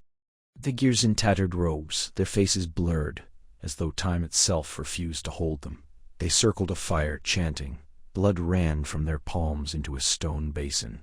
The same runes from the hall were etched into the earth around them. "The cleansing," the voice whispered in her mind. "The first breaking." Hermione's chest tightened. She knew this story now, not from research, but from the dream's insistent pull. A coven, centuries ago, who believed impurity in magic had to be purged. They created the plague. No, star, the cursed star, as a filter. Only the strong, the star, true star, would survive. But the magic demanded a price, so they bound it with an oath, a living contract between caster and magic. And now she and Draco had spoken those words. No, star renewed star them. She jolted awake, gasping. Her room at the Wayfarer's Rest was dark, the moon, a sliver through the thin curtains. Her sheets were damp with sweat. She sat up, trembling, and pressed a hand to her throat, half expecting to feel something foreign beneath her skin. A knock came at the door. "Granger," Draco's voice, low, urgent. "You felt it too." She didn't answer. She couldn't. Her fingers tingled, and when she looked down, a faint silver thread, barely visible, wound around her wrist, vanishing beneath her sleeve. It pulsed once, in time with her heartbeat. The oath wasn't just a memory, it was awake, and it was binding them. The rain fell in silver sheets over St. Mungo's rooftop gardens, with the air hummed with residual healing charms and the scent of crushed moonseed. Hermione stood at the edge of the observation deck, her fingers gripping the stone railing as she stared down at the ward below. The patient, Ilaro Voss, a young healer from the Czech enclave, had woken screaming just past midnight, not with pain, but with words, ancient words, a litany in high Sarmatian, a tongue dead for 300 years. Hermione had read the reports. She'd verified the incantations, and still her breath caught in her throat. Granger. The voice came from behind her, smooth and low, cutting through the damp silence like a blade. Draco Malfoy stepped onto the deck, his grey cloak shimmering with repelling charms. Water slid often in rivulets, never touching his skin. He didn't look at her. Instead, his pale eyes scanned the ward through the enchanted glass, narrowed in concentration. "She's speaking the oath of severance," he said. "Line for line. I know." Hermione turned, her robes clinging to her arms. "But that's impossible. That text was sealed in the Black Vault. No one's touched it since the 16th century. Malfoy's gaze flickered to her. "And yet, here we are." He moved past her, closer to the glass. His reflection blurred in the rain-streaked surface. She wasn't just exposed to the curse. She's carrying it. Not in her blood. In her magic. Hermione's pulse quickened. "You're saying the curse transferred during treatment?" "Not transferred. Shared." He turned, his voice quieter now. "Healers touch the afflicted. They channel restorative energy. But this curse, it doesn't just infect the body. It hides in the spellwork. It waits." A cold weight settled in Hermione's chest. "You're saying when we healed the others, we absorbed fragments of the curse?" Malfoy didn't answer at first. Instead, he held out his hand. A thin, silver thread spiraled from his fingertips, coiling in the air like mist. It pulsed with a faint, sickly light, amber at its core, threaded through with black. "This is what I found in my own magic yesterday," he said, "after treating a child in Luxembourg. I thought it was residue. I was wrong. It's dormant, but it's alive." Hermione stared at the thread. "Can you remove it?" "I tried. Standard purification spells, just feed it." He let the thread dissolve. "It recognizes healing magic. It mimics it. That's how it spreads. Through compassion. Through intent." She stepped back, her mind racing. "Then every healer who's treated the sick might be a carrier," he finished. "Yes." A silence stretched between them, broken only by the soft patter of rain. Hermione thought of the dozens of healers she'd worked beside in Prague, in Sofia, in Lyon, the ones who had clasped hands, Herds, Rons, poured their magic into the dying. "What does it want?" she whispered. Malfoy exhaled, a thin plume of vapor in the cold air. "The original curse was meant to purge and cure bloodlines, but this, it's evolved. It's not just targeting lineage anymore. It's targeting those who heal, those who preserve. Why? Because they have the resistance." He looked at her, then really looked at her. "You, me, anyone who stands between it and extinction." Hermione swallowed. "So the cure we thought we found was only a pause," he said. "The curse isn't broken. It's biding its time, and now it's inside us." She closed her eyes. The weight of it pressed down, the betrayal of their own magic. The invisible enemy, nestled in the very force they used to save lives. When she opened them, Malfoy was watching her, his expression unreadable. "We'll have to go back," she said. "To the source." He nodded. "The ruins beneath Prague. Where the first stone was unearthed." "And if the curse is in us," she asked, "what happens when we try to destroy it?" Malfoy's voice was barely a breath. "Then we'll have to break the oath. We swore the day we became healers. We'll have to harm to heal." Hermione looked down at her hands, capable, trusted, so sure of their purpose. "Now perhaps tainted. Then we'll break it," she said. "Together." Rain lashed the cracked stone terrace of the abandoned observatory, its silver needles slicing through the thick, enchanted fog that had clung to the Carpathians for weeks. Hermione stood at the edge, her fingers pressed against the cold, rune-etched balustrade, breath-fogging in the frigid air. The final page of the Veilthorn Codex had burned to ash in her hands moments ago, but its words still echoed in her skull like a dying hum. Draco stood behind her, silent for once, his cloak drawn tight against the storm. She could feel the weight of his gaze, the tension coiled in his shoulders. "It's not in the water," she said, voice low. "Not in the soil, not in the bones of the dead. It's in us. A gust tore through the terrace, rattling the broken glass of the observatory dome. Draco stepped forward, his boots crunching on frost-laced gravel. "You're saying the plague isn't something that infected us. It's something we carried all along. Like a sleeper spell," she whispered. "Passed down through bloodlines, dormant, until someone lit the fuse." She turned to face him, her eyes dark with understanding. "The purification ritual. They weren't trying to cleanse the world. They were trying to cleanse Stara's star, to burn out what they deemed impure. But the curse, it mutated. It started consuming everything, even the so-called pure." Draco exhaled sharply, his breath, a pale cloud between them. "So we're not healers. We're the disease." "No," she said firmly. "We're the only ones who can stop it. Because we're the only ones who carry both sides, the old magic and the new. The blood of the curse and the blood of those who cast the curse." She reached into her coat and pulled out the twin vials. Hers, glowing faintly gold. His, a deep, shifting silver. "Our magic holds the balance. The last cure isn't a potion, it's a sacrifice." He stared at the vials. "You're talking about burning our own magic out. Not all of it, just the trace, the echo of the curse.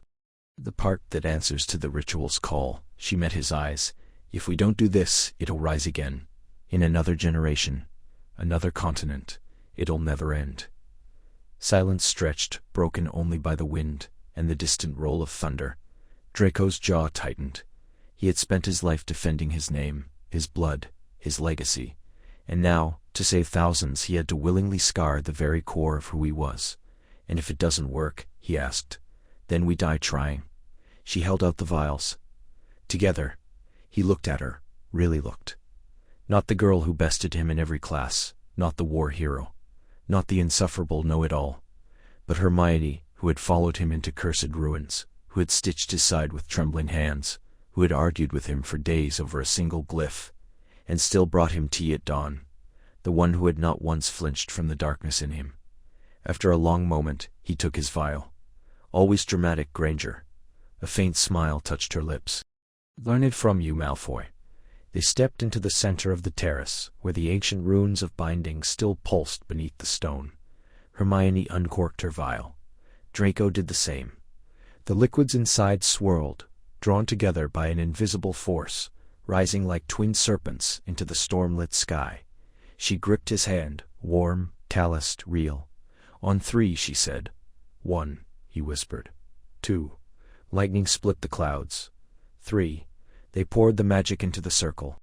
The night air in the ruined chapel of St. Elian hung thick with the scent of crushed sage and old iron.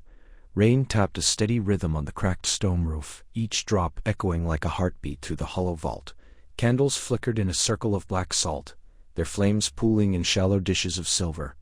In the center, drawn in chalk and stained with lamb's blood, the sigil pulsed faintly, 8 interlocking spirals converging on a single, trembling point of light. Hermione knelt beside it, her fingers tracing the final lines with a steady hand, though her breath came too fast. Her robes were smudged with ash, her hair loose and wild from hours of translation. She didn't look at Draco, but she felt him, close, tense, his presence, a quiet storm at her back. "It has to be simultaneous," he said, his voice low, measured. "Not a second apart. The alignment won't hold." "I know," she exhaled. "I've read the same text 10 times. A beat passed, the candles dimmed, then flared. "You're afraid," he said. She turned her head then, meeting his gaze. His face, once all sharp angles and sneer, was softened by firelight and something deeper, something she couldn't name. "Aren't you?" "Yes." He didn't look away. "But not of dying." Her breath caught. She swallowed. "Then what?" "Of failing. Of watching you fade like the others. Of knowing I could have stopped it, if only I'd been faster, smarter." He stepped forward, crouched beside her. "If this goes wrong, it won't just take our magic. It'll unravel us, mind, body, soul. There's no spell to call us back. I know the risks." Her voice was quiet. "But if we don't do this, thousands will die. The plague's already in Hogsmeade. Neville sent an owl this morning." Draco closed his eyes briefly. When he opened them, they were silver with resolve. "Then we do it." They took their positions, opposite each other across the sigil. Hermione placed her wand in the outer ring, then removed it. This required blood, intent, sacrifice. Draco did the same. On 3, he said. She nodded. 1. The wind howled through the broken arches. 2. Their hands rose, palms open. Blood welled from identical cuts across their wrists. 3. They spoke the incantation together, their voices weaving like threads in ancient cloth, words older than Hogwarts, older than ministry, words that made the stones tremble and the air crackle with unseen force. The sigil ignited, not with fire but with light, pure white searing. It rose like a column, humming with power that pressed against their skin, their bones, their very breath. Hermione felt it first, the pull. Like roots tearing from soil, her magic began to unravel, streaming from her core into the light. She gasped, but held firm, chanting louder. Draco's voice matched hers, steady despite the strain. Sweat beaded on his brow. Blood dripped from his wrist into the circle, sizzling where it touched the chalk.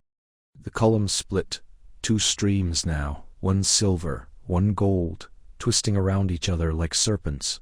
The air filled with whispers, voices from centuries past, screaming, pleading, begging for release. "It's working," Hermione gasped, but the ground split beneath them.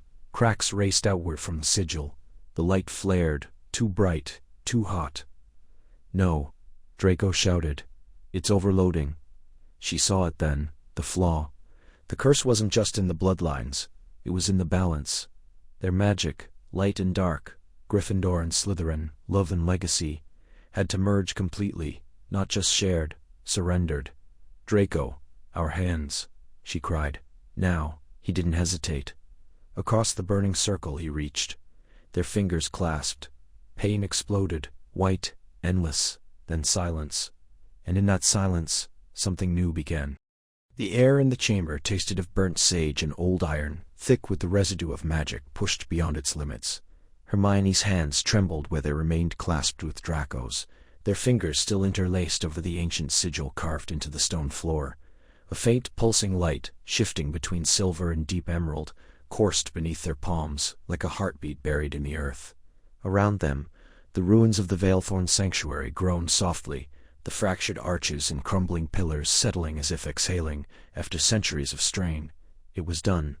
The curse, the hollowing, as they'd come to call it, was sealed, not broken, not destroyed, but bound, contained within the lattice of their joined magic, woven into the very core of who they had become together. The realization settled over Hermione, not with triumph, but with a quiet, aching finality. She could feel it, the subtle shift in her veins, the new rhythm beneath her breath. His magic was no longer just beside hers. It was within, interwoven, a constant humming presence, like a second pulse beneath her skin. Draco exhaled slowly, his shoulders sagging. "It's still there," he murmured, voice hoarse, "but it's quiet, like a storm that's passed inland." Hermione turned her head to look at him. His pale hair clung to his temples, damp with sweat, his gray eyes clouded with exhaustion. And something else, something softer, warmer. She'd seen it grow over weeks. The way he hesitated before correcting her theories, the quiet way he'd placed a warming charm around her cloak, when she shivered in the Albanian mountains, the way he'd whispered her name during the ritual, not as a formality, but as a plea. "It's not just the curse," she said, her voice barely above a whisper. "We're changed." He nodded, not pulling his hands away. "The healer's bond. I've read about it. In theory, never thought it was real. 2 magics, freely given, in service of healing. Not dominance, not control. Unity." He let out a breath, almost a laugh. "They'll call it unnatural, dangerous. The ministry will want to study us, dissect the bond." "Let them try," Hermione said, surprising herself. Her fingers tightened around his. "We've faced worse." A faint smile touched his lips. "Since when did you start trusting me that much?" "Since you didn't flinch when I cast the final incantation," she replied. "Since you didn't pull away when you realized what it would cost." Silence stretched between them, filled only by the distant drip of water from the shattered vault above. Somewhere beyond the mountains, people would be waking without fever. Children would open their eyes and breathe without pain. The plague was over. But something else had begun. Draco lifted their joined hands, turning them so he could study the faint tracery of silver light, now visible beneath their skin, like threads of starlight stitched into their veins. "I used to believe magic was about blood," he said quietly. "Purity, lineage, power inherited, not earned. And now?" she asked. He met her gaze. "Now I think it's about choice, about who you stand beside when the world is falling apart." Hermione felt the words settle deep, like a spell finding its mark. She thought of the nights spent translating dead languages, of his hands steadying hers over a crumbling grimoire, of the way he'd looked at her when she'd spoken the final words, like she was the only thing anchoring him to this world. She didn't know what came next. The Ministry would have questions. The public would demand answers. Old prejudices wouldn't vanish, because a curse was sealed. But as long as they were bound, magic to magic, breath to breathe, she wasn't afraid. Outside, the first light of dawn seeped through the cracks in the stone, painting the ruins in gold. The first thing Hermione felt was warmth, unusual, almost invasive, pulsing beneath her skin like a second heartbeat. Light filtered through her closed eyelids, pale and steady, not the flickering torch glow of the catacombs. She stirred, her breath catching as sensation flooded back, the crispness of clean linen, the faint antiseptic tang of healing charms in the air, the quiet hum of St. Mungo's morning rituals. She opened her eyes slowly, blinking against the soft glow of the enchanted ceiling, its mural shifting gently from night to dawn. And then she saw him. Draco sat beside her bed in a high-backed chair, his hands loosely clasped, his shoulders slumped in exhaustion. His usually immaculate hair was disheveled, a lock falling across his forehead. His gray eyes, sharp even in weariness, met hers the moment she focused on him. "You're awake," he said, voice low, rough with fatigue. Hermione tried to speak, but her throat was dry.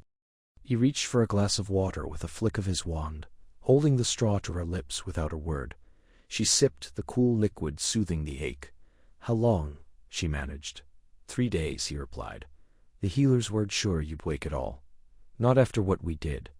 She closed her eyes, memories surging back. The crumbling chapel beneath Prague, the blackened runes spreading like veins across her arms, Draco's hands on hers, the incantation in a language older than Hogwarts, the surge of magic that wasn't hers, and yet had felt like coming home. They had bound their magic together to break the curse's hold, if only temporarily. A shared life force, a forbidden oath. When she opened her eyes again, something in the air between them had shifted. Not just the lingering resonance of their joined magic, she could feel it now, a quiet thrum beneath her ribs. Like a second pulse synced to his. He felt it too. She saw it in the way his fingers twitched, in the way he wouldn't quite meet her gaze for too long. "They say the plague's receding," he said, staring at the window.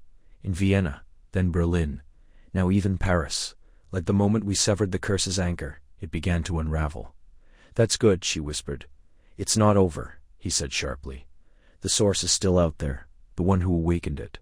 She studied his face, the new lines etched beside his eyes, the shadow beneath them, the way his jaw clenched when he looked at her. He had been the one to carry her out, they told her later. Through collapsing tunnels, past wards that flayed the skin from living flesh, with her barely breathing and his magic nearly spent. "Why did you do it?" she asked. He turned to her. Slow, deliberate. "You know why?" "No, I don't. You could have left me. You could have taken the knowledge and walked away, and let the world burn." A ghost of his old smirk, but it didn't reach his eyes. "Even I'm not that selfish anymore." There was silence, heavy with things unsaid. The magic between them hummed, gentle, persistent, like roots growing in secret soil. "I can feel you," she said finally, voice barely above a breath. He exhaled, long and slow. "I know. It's not just magic, is it?" He looked at her then. Truly looked, and for the first time she saw no mask, no sarcasm, no defense. Only exhaustion, and something else. Something raw and unguarded. "No," he said. "It's not just magic." Outside, the enchanted windows brightened, spilling golden light across the floor. Somewhere down the hall, a healer laughed. The world was healing, but they were changed. And the oath they had sworn, on blood and bone and ancient words, still thrummed between them, waiting. Rain tapped gently against the leaded windows of the coastal cottage, a soft, rhythm-like fingers brushing parchment. The The storm had passed 2 nights ago, leaving behind a hush that settled into the bones of the old stone house. Inside, firelight flickered across worn wooden beams, casting long shadows that danced with the movement of the flames. Hermione stood at the hearth, her sleeves rolled to the elbows, stirring a simmering cauldron that hung from an iron hook. The scent of moonbloom, silverroot, and crushed phoenix ash curled through the air, gentle, healing, alive. Behind her, Draco leaned against the doorframe, arms crossed, watching her with an expression he no longer bothered to hide. Tired, yes, but also something warmer, something certain. "It's strain," he said at last, voice low. "How quiet feels different now, like it's not empty, just full of something I can't name." Hermione turned, wiping her hands on a cloth. "I used to think quiet meant safety, proof that nothing was wrong. But after everything, after the curse, the ruins, the blood oaths, silence feels like a choice now. Not just the absence of danger." He stepped forward, boots soft on the flagstone. "We broke the old oath, the one that bound healers to secrecy, to purity of blood. We shattered it with our magic, and with our hands joined." She nodded, remembering a moment beneath the crumbling arches of the forgotten sanctum, where their combined magic had flared like a dying star reborn. The curse had recoiled, unraveling like thread, pulled from ancient fabric, but the cost had been the oath, the sacred vow that had kept the old healers isolated, superior, afraid of mingling their power with those they deemed unworthy. "And we made a new one," she said. He reached into his coat and drew out a slender chain, glimmering faintly with embedded runes, not written in blood, not carved in stone, but in intent, in trust. She took it from him, her fingers brushing his. The metal was warm, humming faintly, as if it remembered their shared magic. "We vowed to heal without hierarchy, to teach without secrecy, to believe that healing magic belongs to everyone who dares to care." Draco smiled, small, rare, real, even if they're insufferably stubborn. She laughed softly, especially then. Outside, the wind stirred the sea, whispering against the cliffs. Inside, the fire popped, and the potion bubbled into its final phase, gold and clear, pulsing with a soft inner light.